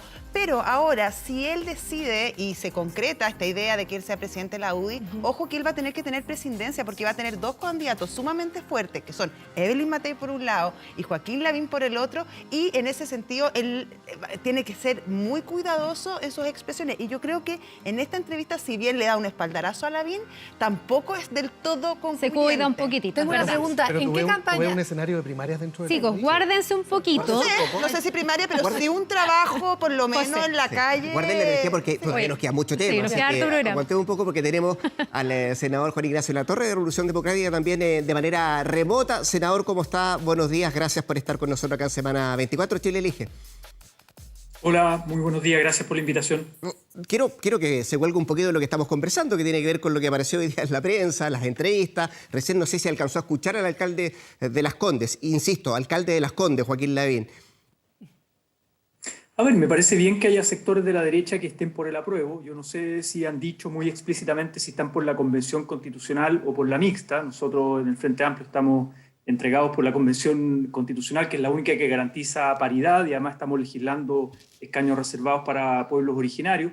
Y me parece muy interesante el debate sobre la socialdemocracia, porque yo creo que es un concepto muy manoseado, se utiliza para muchas cosas la socialdemocracia, pero si uno compara en el mundo, las políticas socialdemócratas son aquellas que buscan reducir las injusticias del capitalismo, el rol de los sindicatos, la negociación colectiva, el estado de bienestar, el agua como bien común. O sea, hablemos de contenido. Yo creo que eso es muy importante, más allá de las etiquetas. Y me parece bien que haya una apertura de sectores de la derecha hacia mirar las políticas socialdemócratas. Sí, yo no le quiero preguntar tanto por la derecha porque es fácil desde la otra vereda criticar lo que digan o no digan, si calzan o no calzan. Más bien lo quiero llevar a su propio terreno, senador, porque aquí veíamos un candidato no confeso todavía a la presidencial, el que está mejor posicionado en las encuestas sin duda. Evelyn Matei también irrumpió esta semana. Ha habido otras figuras. Conversamos recién con el senador Felipe Kast, que para muchos también es un presidenciable. ¿Con quién van a competir ellos si son presidenciables? ¿Con un candidato único de toda la oposición o el Frente Amplio va a llevar su propio candidato? Porque ustedes tenían una decisión tomada y se desdijeron en el camino. No, yo creo que aclarar. Nosotros no tomamos una decisión en una jornada que tuvimos la semana pasada, que era una jornada deliberativa de la bancada junto con la directiva, con Beatriz Sánchez, que es nuestra vocera del comando Que Chile Decida. Esa era una jornada deliberativa. Yo creo que salió un comunicado que puede haber sido un error en términos de decir el Frente Amplio define ir a primera vuelta. Ya, pero quedó plasmado en un documento y todo, entonces uno entiende que se deliberó y se tomó una alternativa, que después generó mucho ruido y ahí vino el cambio, ¿no?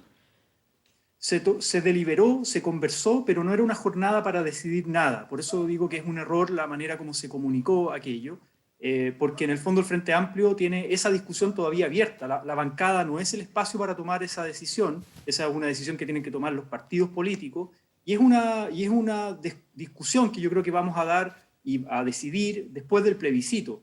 El Frente Amplio sí quiere competir. Ahora la pregunta está abierta, si estamos a competir a una primera vuelta, considerando que en Chile hay segunda vuelta presidencial, o vamos a ir a unas primarias amplias con otras fuerzas de la oposición. Pero yo creo que antes de definir esos mecanismos es importante discutir proyecto, discutir programa, discutir qué cambios queremos ofrecerle al país para que no ocurra lo que ocurrió con la nueva mayoría, que había presidentes de partidos que decían, mira, no leí el programa, me desdijo de esto, tengo matices y después... ¿Ya están dispuestos a llegar a acuerdo, con esas mismas personas que usted dice en su momento, dicen que no se leen los programas, que no sabían, que no se enteraron? ¿Usted ve posible un acuerdo para tener, por ejemplo, un candidato único de toda la oposición? Por eso digo que yo creo que esa es una discusión abierta, habrá que seguir conversando. Están en pleno proceso, por ejemplo, de negociación para las elecciones municipales, etc. Ahora hay sectores de la ex nueva mayoría o sectores de la DC, por ejemplo, que han dicho que ellos por ningún motivo quieren un acuerdo con el Frente Amplio del Partido Comunista. Lo ha dicho Ignacio Walker, lo ha dicho en otros sectores de la democracia cristiana. Entonces también acá hay definiciones partidarias que tienen que tomar. Nosotros estamos abiertos al diálogo, lo hemos comprobado en un montón de instancias, tanto en la Cámara de Diputados como yo en el Senado. Pero lo importante para nosotros es qué programa le ofrecemos al país antes de decir el mecanismo o qué candidatura. Obviamente el Frente Amplio quiere seguir existiendo como coalición política. Nosotros somos una coalición política y vamos a tomar esas definiciones en su momento de manera colectiva y las vamos a comunicar. Pero estamos absolutamente abiertos al diálogo y yo creo que es urgente construir una alternativa a esta derecha que yo creo que le ha hecho muy mal a nuestro país. Senador Latorre, permítame cambiarlo de tema. Partimos de este programa hablando con el vocero de gobierno, Jaime Belolli, a propósito de la situación que está enfrentando hoy día el país respecto al paro de los camioneros. Usted ha sido bien crítico de la forma como ha llevado este tema el gobierno. Dice que tiene demasiado mano blanda. Pero también el ministro vocero endosaba un poco de responsabilidad en el Congreso a propósito de estos 13 proyectos de ley que se tienen que tramitar, algunos con suma urgencia. ¿Cuál es el análisis que usted hace respecto a lo que está pasando con los camioneros? ¿Y de verdad le parece que ha tenido mano blanda el Ejecutivo en esto? A mí me llama la atención la manera como el gobierno tolera la protesta social, podríamos decir acá hay un movimiento de empresarios camioneros que tienen todo el derecho a protestar, tienen malestar, tienen un petitorio que curiosamente coincide con la agenda legislativa del gobierno, ¿no? Esos 13 proyectos de ley, en mi opinión y en opinión de muchos académicos, organizaciones de la sociedad civil, son proyectos de ley de populismo penal que no resuelven los conflictos que dicen querer resolver, pero bueno, llama la atención ese petitorio. Pero yo soy respetuoso del derecho a la protesta social.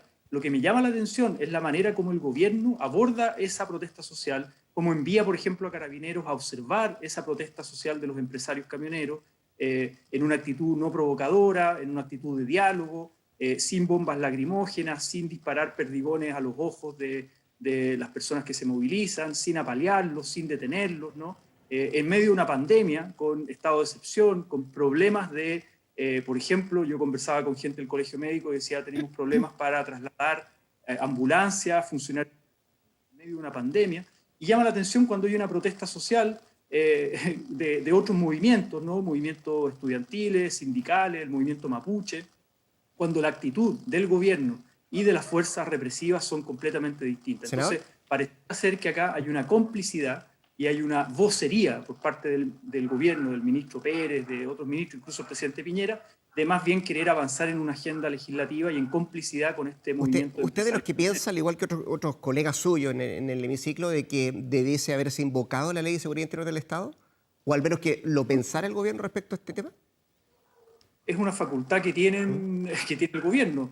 Recordemos en la semana previa al 18 de octubre del año pasado, el gobierno amenazó con invocar la Ley de Seguridad Interior del Estado contra los secundarios que en el metro, o con un profesor que pateó un torniquete, rompió un torniquete, lo tuvieron detenido, ¿no? Entonces, llama la atención, ¿no? A mí me llama la atención, no sé a ustedes si le llama la atención la diferencia frente a un tipo de manifestación o a otro tipo de manifestación, cuando tenemos ahí a los camioneros haciendo asado en las carreteras, etcétera, ¿no? Y los carabineros escoltando, mirando, conversando, me parece muy bien. Ojalá ese sea el trato para cualquier protesta social. Yo no quiero que violen los derechos humanos de los camioneros, yo no quiero que les disparen a los ojos, yo no quiero que los apalen o que les tiren bombas lacrimógenas, pero espero el mismo trato para otros movimientos sociales que también tienen derecho a protestar democráticamente en nuestro país. Sí, usted nos lleva a un tema bien interesante, que es en el fondo cuál es el criterio que se aplica sobre las manifestaciones sociales, y hay muchos que han querido hacer diferencias entre las distintas manifestaciones sociales para aplicar una u otra vara dependiendo de la trinchera y de la ideología. Quiero llevarlo entonces a que usted me diga si cree que esta forma de protestar que están llevando adelante los camioneros es justa, es legítima y si usted la comparte. Si pones en riesgo el abastecimiento del país, si pones en riesgo la salud, o que trabajadores de la salud, funcionarios o ambulancia, enfermos en un contexto de pandemia, me parece que esa manera de protestar no es legítima. Y ahí el Estado tiene atribuciones para por ejemplo, invocar la Ley de Seguridad del Estado, para usar la fuerza, ¿no? El punto es cómo altera. Claro, ahí vemos imágenes como Carabineros pide que despejen y se hace mucho más lenta la ruta y ha sido una dificultad para muchísimas personas. El problema es que estamos en una pandemia, estamos en un momento excepcional. Por algo el Estado ha declarado estado de excepción, por algo el Estado ha sacado a las fuerzas armadas. Sí, yo se lo pregunto porque durante el estallido social también hubo mucha gente que dijo esta no es la forma, entendiendo el fondo, estando de acuerdo con muchas de las demandas, pero aquí también hay un trastorno diario, no puedo ir a mi lugar de trabajo, había gente que no podía entrar a su casa porque abajo había una manifestación, y entonces los otros sectores que hoy día aplauden este paro decían aquí se requiere mano dura porque se están transgrediendo derechos. ¿Cuál es la diferencia de uno y otro para usted? Porque aquí también uno se pregunta cuáles son como los mínimos comunes de cómo hacer frente al derecho a manifestarse y el derecho también al orden público, y que otro tipo de derechos no se vean afectados. Bueno, lo que nosotros reclamamos desde el mundo de los derechos humanos, yo estoy en la Comisión de Derechos Humanos, es el uso desproporcionado de la fuerza. El Estado tiene el monopolio de las armas, el Estado declara estado de excepción, por ejemplo, o manda a las fuerzas especiales o a las fuerzas armadas, pero hay algo que se llama el uso proporcionado de la fuerza, hay protocolos en el uso de la fuerza, hay instancias de mediación, incluso la policía que conversa con los manifestantes, que puede mediar. Y esa actitud nosotros no la vimos en el estallido social, sino pregúntele a Fabiola Campillay, a Gustavo Gatica, que perdieron los ojos, y a 400 personas aproximadamente en Chile que son víctimas de trauma ocular, y la cantidad de personas que fueron detenidas querellas de tortura, pregúntele al Instituto Nacional de Derechos Humanos. Entonces, yo no estoy pidiendo que hagan lo mismo ahora con los camioneros, insisto, yo no quiero que el Estado, los agentes del Estado violen los derechos humanos a las personas que se manifiestan, pero esperaría el mismo trato que están teniendo ahora, actitud de diálogo, el ministro Víctor Pérez sale y dice, bueno, estamos conversando con ellos, manda carabineros a observar, no a provocar, no a dialogar, a buscar la manera para que esa manifestación no perjudique tanto a la comunidad, etc. Entonces, yo esperaría eso mismo para, por ejemplo, comunidades mapuches que a veces cortan una ruta, ¿no? Y la instrucción desde el Ministerio del Interior es represión, y es querella, y es persecución, criminalización, cárcel, prisión preventiva, malos tratos, tortura, ¿no? Uso desproporcionado de la fuerza. Esa es la diferencia. Senador, esta semana se juega, y quiero cambiarlo de tema, se juega un papel importante en lo que tiene que ver la ley migratoria en el Senado. Y quería preguntarle a propósito de las declaraciones del presidente el día de ayer. ¿Le pareció un poco provocativa esto que el presidente dijera que iba a vetar las indicaciones que se pusieron a este proyecto? Yo pensé que iba a ser provocativa, me preguntaba por la amenaza que le hizo al coronavirus, ¿no? Que se vaya. No, me refiero a lo de vetar las indicaciones que se pusieron en las comisiones. Es que fue en el mismo contexto, estaba en Arica y entonces la verdad es que es muy difícil hacer un debate racional, democrático, con altura de miras con un presidente de la República que quiere hacer llamados a expulsar al coronavirus. Pero mire, estamos acostumbrados a las amenazas de vetos presidenciales. Lo hizo con la ley que reemplaza el Sename, lo hizo con la ley que prohíbe el corte de servicios básicos, lo amenazó también con el retiro del 10%. Cuando no le gusta un debate democrático a la moneda, o enviar al Tribunal Constitucional. Entonces, mire, nosotros estamos citados a votar el día miércoles y el jueves el proyecto de migraciones, el segundo trámite, después tiene que ir a tercer trámite a la Cámara de Diputados. Probablemente esto incluso termine en mixta, o sea, el debate todavía parlamentario puede seguir un tiempo más. Y después el gobierno tiene la tercera Cámara, que es ir al Tribunal Constitucional si hay algo que no le parece o considera inconstitucional. Entonces, yo no me voy a dejar amedrentar por estas amenazas de veto, por esta propaganda que a veces hace la actual precandidata presidencial de la UDI, la alcaldesa Evelyn Matei, que ha salido con mucha fuerza comunicacional contra los migrantes. Este es un guión muy repetido a la derecha que utiliza las migraciones, discursos a veces racistas, xenófobos, en contextos de crisis propios. Pregúntele a Trump o vea lo que está pasando con Trump en Estados Unidos, lo que ha hecho Vox en España, la extrema derecha en Francia, etc. Este es un guión muy conocido que la derecha exacerba ese discurso nacionalista, anti-inmigrante, cuando está en contextos de crisis política, su coalición o el país. Solo y antes de despedirlo, que bueno, tampoco hay una voz unánime en la oposición respecto a estas dos indicaciones. Senador Latorre, quiero agradecerle este contacto con Semana 24 Chile Elige. Que esté muy bien, ¿eh? Gracias, senador. Muchas gracias, que estén bien. Igual Saludos. usted. Que le vaya muy bien. Me queda dando vuelta, no sé si a ustedes, lo que decía de que es difícil conversar con un presidente porque el presidente dice que le pide al coronavirus como presidente de Chile que se vaya del país y como que se ríe un poco ahí el senador Latorre y me hace pensar en la serie de proyectos, de conversaciones que tienen que estar abiertas en el marco de lo que viene con un plebiscito tan importante y de lo que partíamos hablando, del tema de los camioneros. ¿Cuánto están conversando hoy día la oposición, el presidente de la República, el oficialismo? Porque eso es bien relevante, creo, para cualquier democracia. ¿Ustedes ven que están muy quebradas las confianzas, Yo José? creo que sí, bastante, conversan poco. Antes solían conversar en la Comisión de Hacienda del Senado.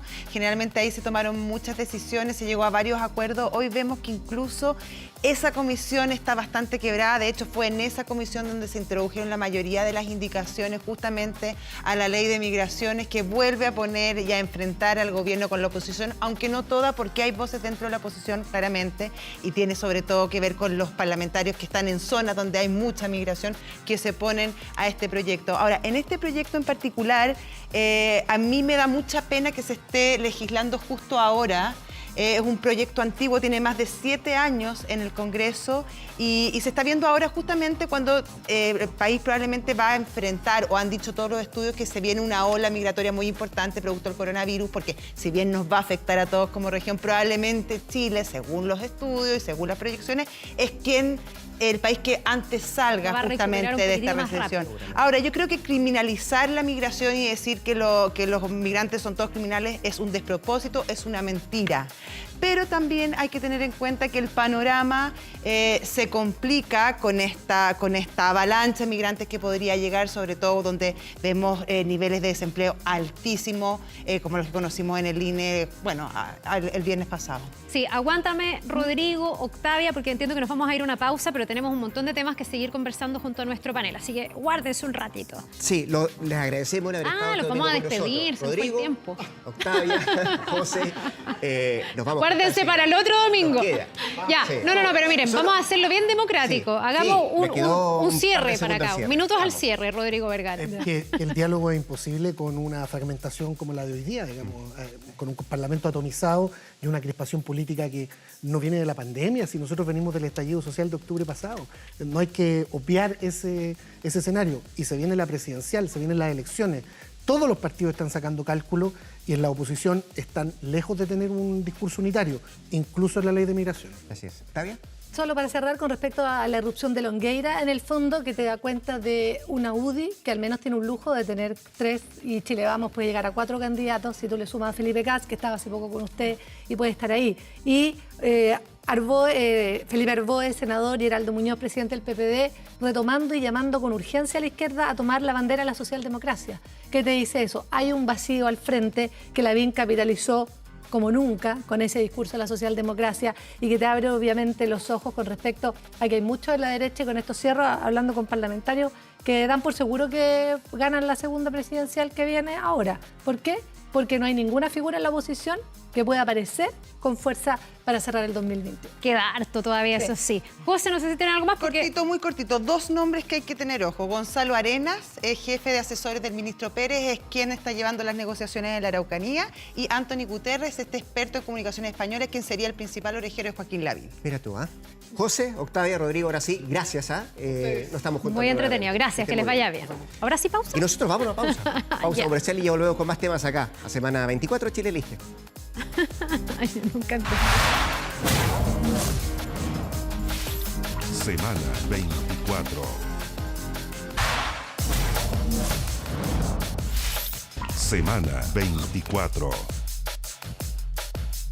De regreso en semana 24, Chile Elige para hablar de varios temas también. Sabemos que el 25 de octubre se nos viene el plebiscito y el miércoles de esta semana que recién pasó comenzaron las campañas, la propaganda, que tiene una particularidad, por cierto. Estamos en época de pandemia y solamente hay algunas determinaciones, disposiciones que ha adoptado la autoridad, en este caso el CERVEL, que tiene que ver que solamente se puede hacer propaganda de carácter digital, en comunicación escrita, además de redes sociales, radios y en lugares públicos determinados por la ley y los lugares privados también, algunos que establece la ley. Queremos hablar de este tema, mirarlo, cómo se hace, cómo se puede profundizar en esto con Ángel Carcavilla, periodista, director creativo de Carcavilla S.A. Si no me equivoco, así el nombre, Ángel, ¿cómo te va? Bueno, buenas tardes ya, gracias por estar en semana 24 Chile Elige. Hola, Ángel. Hola Rodrigo, hola Carla. Sí, se llama Multitud, que es la agencia, es la parte donde yo hago marketing político.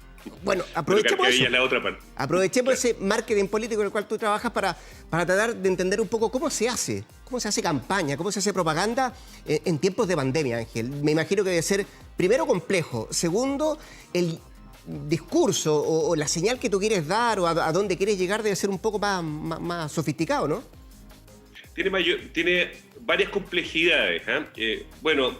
Las campañas tradicionales tenían el uso de la vía pública, el soporte de la vía pública era muy importante. Ya en estas situaciones de encierro se agudizó el tema y el uso de las redes sociales que han tomado un protagonismo súper importante. Pero un protagonismo que a mí me parece relevante en el sentido de que la gente está siendo súper activa y súper participativa en estas campañas. Están elaborando la misma ciudadanía los mensajes, están elaborando gráficas, están construyendo mensajes, que lo he visto muchísimo. Mensajes desde el ciudadano que dice, mira, yo te invito por esto, donde comparte, donde yo quiero votar el apruebo por este asunto, que sé yo. Digo el apruebo porque lo he visto más en la gente del apruebo que no tiene miedo en el fondo de dar la cara, que los del rechazo, que he sentido un tono más confrontacional y más oculto, más escondido. Parece que los del rechazo tienen más susto de aparecer masivamente. Oye, Ángel, ¿qué tan difícil es ese termómetro ecualizarlo, calibrarlo bien? Porque las redes sociales a veces tienden a ser mucho más polares que las personas comunes y corrientes en el día a día. Se dicen cosas que a veces no se dirían en la vida real, hay gente que ni siquiera se pone el nombre. ¿No puede eso generar falsas sensaciones y llevar a orientar campañas por caminos equivocados? Sí, totalmente. O sea, puede generar... o sea, están los bots, que son todos esos falsos personajes que son máquinas. Sí, puede llevar, pero es parte un poco de cómo se están construyendo lo que van a ser las campañas. Ahora, claro, uno en las redes sigue a gente que más o menos tiene ciertas afinidades con uno, entonces va construyendo la realidad de acuerdo a lo que uno va... Vas reafirmando tu propia idea. Claro, vas reafirmando posturas, sí. Y van filtrando lo otro, entonces uno tiene que hacer el esfuerzo de mirar por todos lados. Pero te encuentras hoy día con, no sé, con un Pablo Longueira que invita a votar por el apruebo, pero no desde cero. Yo creo que eso es un poco la sutileza de esta campaña. Si va a ser desde cero o desde la hoja en blanco o no. Entonces, los socialistas, por ejemplo, jugaron con el color blanco y aprovecharon todo lo positivo que significaba el blanco, como la pureza, la transparencia, un poco el partir desde la hoja en blanco. Entonces, yo creo que por ahí se va a ir haciendo la diferencia, pero cuando te encuentras con esto, la gente del apruebo tiene una postura muchísima más clara, están todos por el apruebo. En cambio, en el rechazo, y ahí hay una dificultad mayor, hay gente del rechazo que está, o que de centro derecha, o que tradicionalmente, como un Pablo Longueira, uno esperaba que deberían estar a favor del rechazo, aparecen hoy día por el apruebo.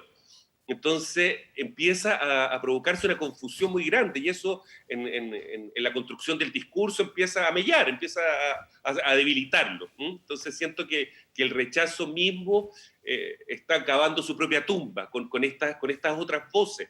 Evópoli, por ejemplo, que se suponía que era el ala más liberal de la centro-derecha, aparece también una parte por rechazo y otra parte que aprueba. Entonces eso ya empieza a confundir la comunicación, y eso es muy peligroso.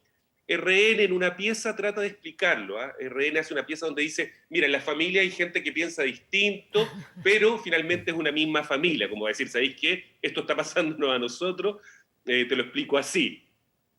Pero no sé, uno quiere la familia Ingalls, donde están todos de acuerdo, o quiere los Loco Adams, donde están cada uno inventando cualquier cosa. Oye, a propósito de esa misma... Yo creo que somos todos más locos Adams que Ingalls, para ser bien realistas. A propósito de esa propia sutileza de que tú hablas, Ángel, cuando tú tienes 4 comandos por el apruebo, 2 por el rechazo, y quiero ir un poquito más a lo técnico ahora, ¿cómo te logras diferenciar? ¿Y cuál es el público que tú quieres elegir para tratar de llegar y penetrar con tu señal, con la idea, el discurso, de tratar de llegar a esa gente? Porque además hay algo importante que tú decías, hay una cuestión que tiene que ver con redes sociales. No toda la gente es tan amiga de las redes sociales. Sí, pero ya, redes sociales donde está Facebook, donde ya tenemos a nuestras abuelas metidas en Facebook. Ya eso de negarse la gente, las redes sociales ya se instalaron con fuerza, qué sé yo, o sea, estábamos acostumbrados a las campañas con las palomas en las calles que se llenaba. Ese tipo de campaña ya desapareció, digitalmente se hace. Ahí, por ejemplo, la que está apareciendo es la del PPD, la que está en pantalla, que es muy explicativa. Es una muy bonita campaña, y además donde dice, mira, las veces que tratamos de hacer cambios a la Constitución fueron rechazadas por esta gente. Y te lo explican así. Dice, la derecha la rechazó, entonces cuando te dicen que se pueden hacer estos cambios, no. Ahí hay un tema que me parece que la derecha debería haber aprovechado más, que es el tema del 10%, que se pudo hacer el retiro del 10%, se pudo hacer esa reforma en esa discusión, y no lo he visto, y eso es donde uno podría haber apoyado la postura de ellos, que es el que los cambios se pueden hacer de a poquito, sin tener que cambiarlo todo. Ángel, te quiero preguntar por las emociones. Y mira, te lo voy a cruzar también porque hemos visto la convención demócrata, republicana, ojalá nos alcance el tiempo para hablarlo en un ratito más, en Estados Unidos, donde uno ve que, por ejemplo, la convención demócrata se intentó como ofrecer un camino de la esperanza, del cambio, más luminoso. Recuerdo que se hablaba como de la luminosidad, de volver a ser un poco más felices, por último, menos oscuridad. Y en el caso de Donald Trump se habla de el acabose sin mí y se moviliza desde el miedo. ¿Está estudiado qué moviliza más, el miedo o la alegría, el miedo o el entusiasmo? ¿Qué es lo que moviliza al votante? Yo creo que siempre a todos nos va a movilizar mucho más lo esperanzador y la luz que la oscuridad. Siempre es mucho más bienvenido que es un poco el problema que tienen también los del rechazo. La palabra rechazo es una palabra dura, una palabra me opongo, digo que no, no quiero cambios, me cierro. En cambio, aprobar es más esperanzador, es abrir un camino. Eso en temas semánticos, que es el problema que tuvieron la gente del sí y el no, y que el no logró darlo muy bien vuelta, y el no lo convirtió en algo, en una palabra esperanzadora, optimista. Sí, totalmente, todos queremos la luz, todos queremos al final de la oscuridad la luz. Entonces, sí es optimista. Ahora, las campañas del terror sí han funcionado en determinados casos, donde hay que decir, ¿sabes qué? Por ejemplo, una campaña del terror con el tema del coronavirus, del contagiarse, habría sido mucho más efectiva que ser tan amables con el tema. Había que ponerse mucho más extremo. El Partido Radical que sale ahí está jugando con el humor, por ejemplo. Y eso siempre va a ser bienvenido. El humor es grato, que una campaña te caiga bien, que un candidato te caiga bien es algo súper importante. Es derribar inmediatamente un muro. Y eso, y el humor, la simpatía finalmente cae bien. Que ser tan antipático. Y el rechazo tiene un poco eso. Uno escucha la campaña de Kast, por ejemplo, del rechazo radial, es muy dura, es pesada, nos habla del apocalipsis, de la oscuridad, de que viene, del horror. Y eso, mira, hay gente tú dices que eso le no gusta, moviliza, porque yo siempre me he preguntado por qué los programas de televisión, por ejemplo, cuando se hace, no sé, un reality show o una teclera en directo, se llama a votar en contra, no a votar a favor, no es salva a tu participante, es echa al que no te gusta. Entonces siempre me ha quedado esa duda de si eso no es más movilizador, que me gusta mucho más la idea que tú propones, que nos gusta el optimismo, la alegría, pero pareciera ser que, por ejemplo, en ese tipo de programas funciona más llamar a echar a alguien de la casa de estudio que a salvar al que más te gusta. En negativo más que en positivo. Eso es como gatillar nuestras partes más oscuras. Pero Bueno. sí, efectivamente, mira, hay gente que va a votar por el rechazo y que no va a haber manera de seducirlos para que la apruebe. Y a esa gente que le gusta votar por el rechazo, le gusta que le hablen duro. Hay gente que es absolutamente en contra del apruebo, encuentra que este país es terrorífico, que estamos allá al borde del abismo, y que la verdad que el rechazo es lo único que nos puede salvar, y por favor, esa gente del apruebo que quiere que este país termine destruido, y esa gente está súper convencida y a esa gente le hablan, y está perfecto, no quiere que se le hable más suave. Pero hay una masa que está todavía a veces dudosa, qué sé yo, que necesita un poco que se le den más argumentos, que se le hablen desde otro lado, más emocionalmente. Claro, debe más ser esa masa cuidadosamente. además la que desequilibra la balanza, porque los nichos, las Totalmente. trincheras aquí son minoritarias respecto, me imagino, un gran volumen de ciudadanos que son los que tienen que ir a votar para poder inclinar la balanza en cualquiera de los dos sentidos. Totalmente. Entonces, y es lo mismo en el lado de la prueba. Hay gente que no es necesario que vea la campaña, van a votarla igual. No necesitan llenarse ni del entusiasmo, lo tienen muy claro. Pero es esta otra masa, digamos, que es la que a veces duda, que, insisto, hoy día aparece Pablo Longueira hablando portada en el Mercurio de apruebo, pero no desde cero. Y yo creo que eso va a desequilibrar aún más el apruebo. Yo creo que el apruebo va a ganar por muchísimos votos sobre el rechazo, porque cada vez más, ya cuando aparecen figuras como Longueira, como Lavín, etc., hablando desde ahí, ya empiezan a mover la balanza muchísimo. Muchísimo. Vamos a ver cómo se sigue dando esta campaña en época de pandemia, además, Ángel. Así que muchas gracias por este contacto. Te felicito por tu camisa. Y Nos encantó tu camisa, Ángel. Un abrazo enorme, Ángel, a la distancia. La alegría, pues, dijo. Sí. Que estés muy bien. Adiós. Oye, partimos hablando además en este programa de lo que significó el paro de los camioneros en la ruta a Valparaíso. Se mantiene la toma parcial de la carretera por parte de los camioneros. Ahí está Hans Christiansen para informarnos. Hola, Hans.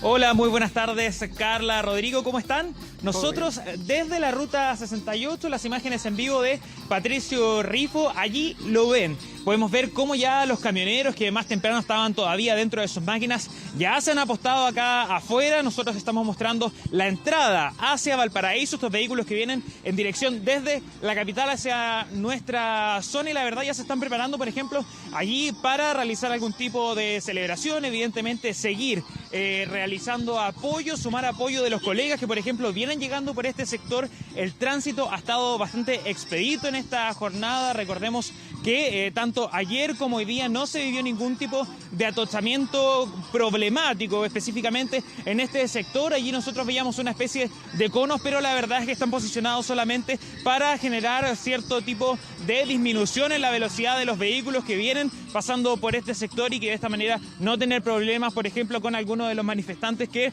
están en este lugar. Desde muy temprano, entonces, yo les decía, ellos han estado en sus máquinas, hemos visto cómo han pintado parte de los parabrisas de sus camiones con consignas como, por ejemplo, Fuerza Camioneros, no queremos violencia, y es justamente ese, la idea central que ellos tienen dentro de lo que ha sido toda esta movilización. Ellos exigen mayor seguridad. Le comentábamos que a eso del mediodía iban a tener una reunión, llegó hasta acá el dirigente de nuestra región a conversar con sus bases y decía nuevamente, sabemos que hay diálogo, sabemos que está habiendo conversación, pero las respuestas que nos han dado no son suficientes y por lo tanto vamos a seguir en esta paralización indefinida. Ellos dicen que hay un punto bastante importante y ese podría ser el punto de inflexión para ver de cierta manera si es que se pudiese flexibilizar esta manifestación, y es un seguro de vida que ellos dicen y exigen para los camioneros que puedan llegar a tener algún problema en las rutas y que con este seguro le puedan asegurar de cierta manera el sueldo que ellos estaban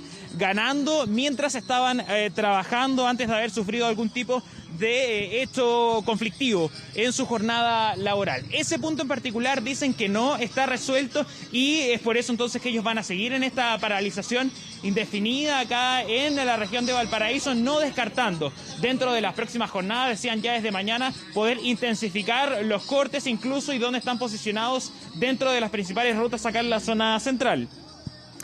Perfecto, Hans. Cuarto día entonces de paro de los camioneros, siguiendo el pulso ahí la ruta a Valparaíso de lo que está pasando con esta situación. Nosotros, lo habíamos dicho, vamos a cambiar de tema también por varias cosas.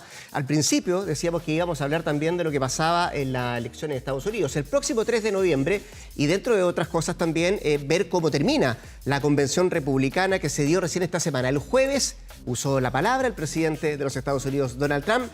Vamos a hablar de este tema con Paulina Astroza. Ella es doctora en Ciencias Políticas, además académica de la Universidad de Concepción, panelista de este programa. ¿Cómo te va, Paulina? Buenas tardes, gracias por estar en Semana. Hola, Paulina. ¿Quién te elige? Hola, ¿cómo están? Carla, Rodrigo, gusto saludarnos de acá de Concepción, en cuarentenada ya oficialmente. Sí, pues entraron en cuarentena, es verdad, así que estamos ahí monitoreando, hay que quedarse en casa sin duda. Oye, Paulina, ha sido bien entretenido todo lo que hemos venido viendo en el último tiempo desde Chile. Igual nos llama harto la atención lo que pasa primero con la Convención Demócrata y ahora con los republicanos, que estuvo súper marcada por la familia de Donald Trump, como que uno acá no se lo imagina. Hijos haciendo una apología del papá, es bastante distinto a lo que ocurre acá, por más que haya una familia presidencial. ¿Con qué te quedas tú de lo que pasó esta semana con Donald Trump ya oficialmente como candidato para reelegirse? Lo conversamos, un poco lo adelantamos la semana pasada en semana 24 con Valentina, justamente cuando me preguntó, bueno, ¿qué esperaba yo de esta convención republicana? Yo le dije primero polémica, y polémica hubo mucha. Y en segundo lugar, justamente destacaba el hecho del culto a la persona de Donald Trump. Y esto se nota ya con que la mitad de aquellos oradores que se presentaron durante los 3-4 días de convención son todos parte de la familia. O sea, hasta la novia del hijo de Donald Trump estuvo haciendo uso de la palabra, lo que de alguna manera marca un personalismo del Partido Republicano, que ha hecho que varios republicanos hoy día incluso se estén organizando para votar en contra de Donald Trump, porque sienten que en definitiva el Partido Republicano se ha ido volviendo más trampista que ese partido al cual ellos pertenecen y cuyos valores y principios llevan tanto tiempo en la política estadounidense. Entonces, lo primero es un personalismo y un culto a la persona de Trump. En segundo lugar, que da la impresión, mirando todas las intervenciones, sobre todo la de Donald Trump, como que no estuvieran viviendo el peor momento de la pandemia. Como que la pandemia no existe y de hecho rompió incluso reglas de protocolo y normas que hoy día le están cuestionando los demócratas, como el haber hecho uso de la propia Casa Blanca para terminar con su discurso, que normalmente había sido en Carolina del Norte y por la pandemia no pudo, donde había más de 1.000 personas sin respetar las normas de distanciamiento social, casi sin ninguna mascarilla, y además con un discurso que lo ha centrado mucho en la ley y el orden. Y justamente eso lo podemos ir comentando un poco por lo que ha ocurrido en esta semana. Entonces, creo que está dentro de la lógica de Trump su convención, la convención republicana, que más es una convención de Trump, y que no sorprendió mucho respecto a las intervenciones y al discurso que vimos. Lo que llama la atención es que es como que la pandemia no existiera y es el país que más afectado está, con la mayor cantidad de muertes, con una economía que también está muy mal y bueno, eso parece que para Trump y su grupo no existiera. Paulina, se da además la convención en momentos que en el estado de Wisconsin también se generaron disturbios, manifestaciones, protestas a propósito de la discriminación racial y el hecho que involucra a un afroamericano que fue disparado por la espalda por un policía. Mientras se daba la convención estaban generándose estos disturbios. Estamos hablando de un estado que también va a ser súper importante en la discusión de aquí hasta el 3 de noviembre cuando se dé la elección. Y ahí va a entrar a tallar lo que decías tú, la ley y el orden de la que habló Donald Trump durante la convención y lo que ha dicho Biden también, que tiene que ver con la justicia racial, que es el concepto, el eslogan que lleva el demócrata de aquí a las elecciones de noviembre. Efectivamente, y en el caso de Donald Trump, después de casi una semana, recién se pronunció en relación a los 7 disparos que recibió por la espalda un afroamericano, Jacob Blake, por parte de un policía blanco en un tema que todavía está, digamos, en investigación. Él no murió, pero está paralizado de la cintura hacia abajo, está en el hospital. Además, él está hoy día, estuvo... pese a que no se puede mover y obviamente no se puede escapar ni nada, estaba engrillado, o sea, estaba con esposas, digamos, a la cama, lo que también fue denunciado, y esto provoca evidentemente un sentimiento que ha reforzado las protestas en distintos sectores de los Estados Unidos. El día viernes 28 se celebraron los 57 años del discurso de Martin Luther King, aquel famoso discurso sobre tengo un sueño, y nuevamente el tema es la justicia racial y es el doble estándar con el cual la policía también ha tratado otro caso que se dio, justamente en el cual días después de lo que ocurrió con Jacob Blake, pasa que en Kenosha, en Wisconsin, justamente una persona, un joven de 17 años, de un grupo de unas milicias autodenominadas de defensa de la ciudad, bueno, con un rifle, dispara a 3 personas en una de estas manifestaciones. Al parecer, todavía esto está en investigación, pero supuestamente mató a 2 de ellos, dejó herir a un tercero. Hay imágenes donde se presenta también él levantando los brazos, pasa frente a la policía, como en señal de rendición, como diciendo, bueno, lo hice, se escucha una voz donde además dicen, él les disparó, y sin embargo no lo detuvieron. Lo detuvieron al otro día en su casa en Illinois. Entonces eso ha hecho que vaya creciendo este sentimiento que hay dos justicias, 2 tratamientos policiales para los blancos y para los afroamericanos, lo que ha ido creando justamente este ambiente tan polarizado que hemos hablado. Y Donald Trump anunció que va a ir a Wisconsin, va a ir este día martes a Kenosha y va a principalmente juntarse con la fuerza de orden, porque él critica mucho el accionar de las autoridades locales y él quiere ir a marcar el tema porque su tema es ley y orden. Ese es su tema, así como justicia racial por el sector demócrata, es ley y orden por el de Donald Trump, quien hoy día ha estado tuiteando, pero muchísimo, y retuiteando justamente sobre este tema. Paulina, ¿le rindió a Donald Trump, le rindió a Biden también su convención demócrata? Trump llegaba con varios como pies forzados a demostrar esto, que no es racista, a demostrar que no es misógino, que en el fondo tiene que recapturar también un voto femenino que a la luz de los dichos y algunas expresiones podría estársele escapando. ¿Qué dicen las encuestas? ¿Se movieron las agujas o no se movieron después de estas convenciones? Normalmente las agujas se mueven después de cada una de las convenciones. Eso tradicionalmente es así. En el caso de, primero vi una encuesta en cuanto a la aprobación de los estadounidenses de cómo cada una de las convenciones tuvieron, digamos, su resultado. La verdad es que hay una mayoría que estima que fue mejor la de los demócratas y por parte de la ciudadanía incluso con menos 22 puntos respecto a convenciones anteriores, es la de los republicanos.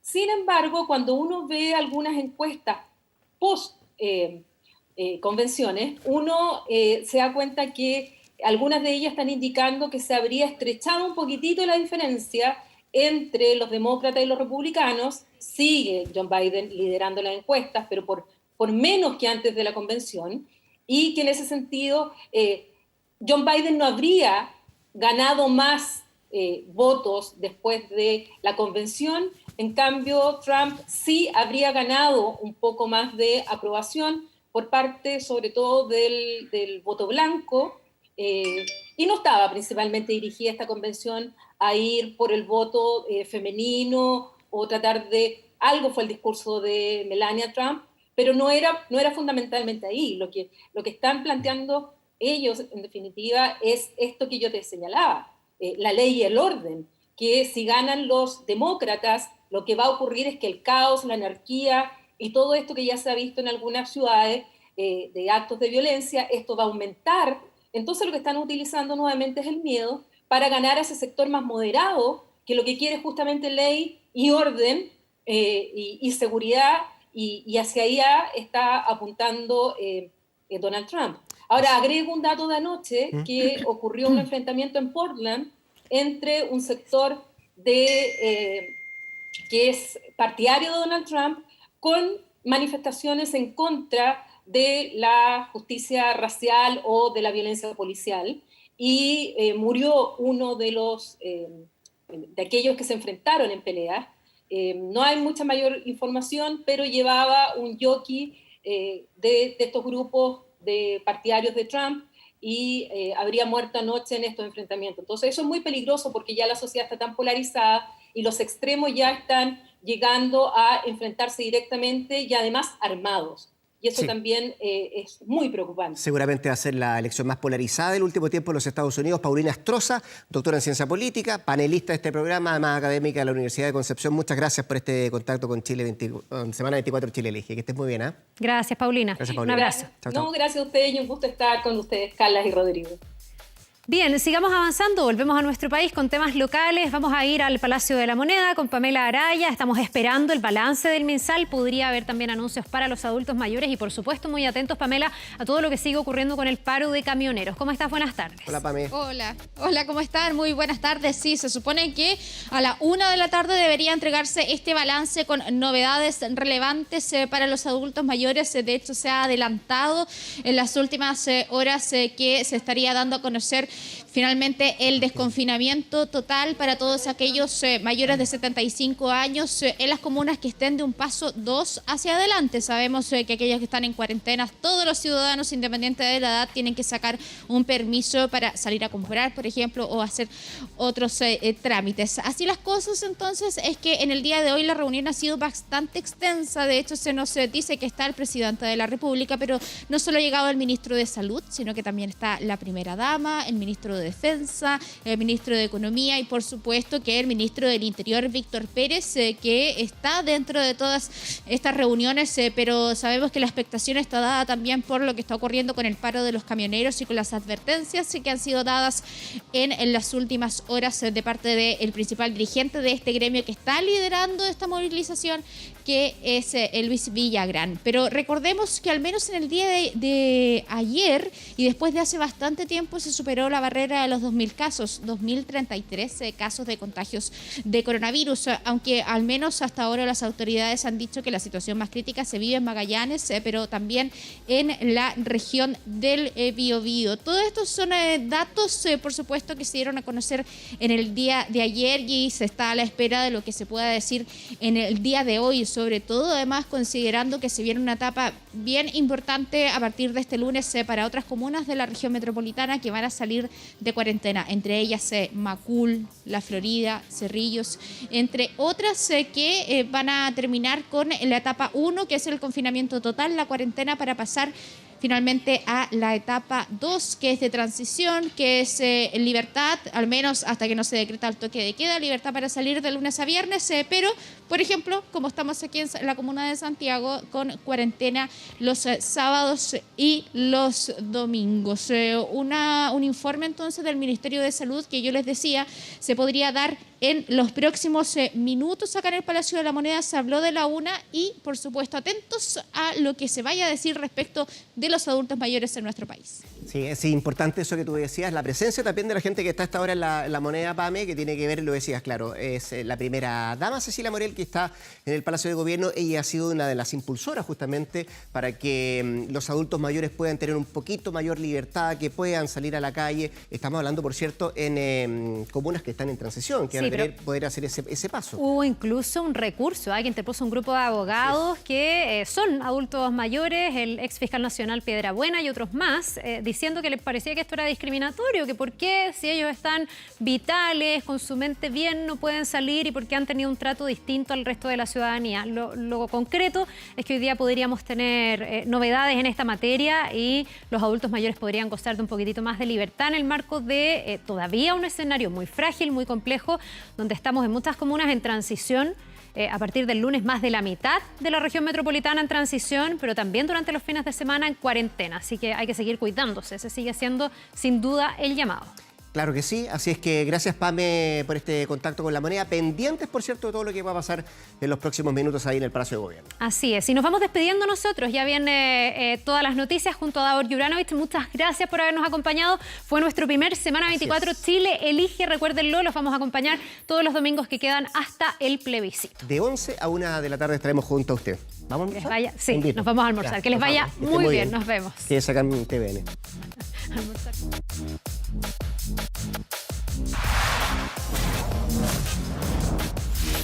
Semana 24.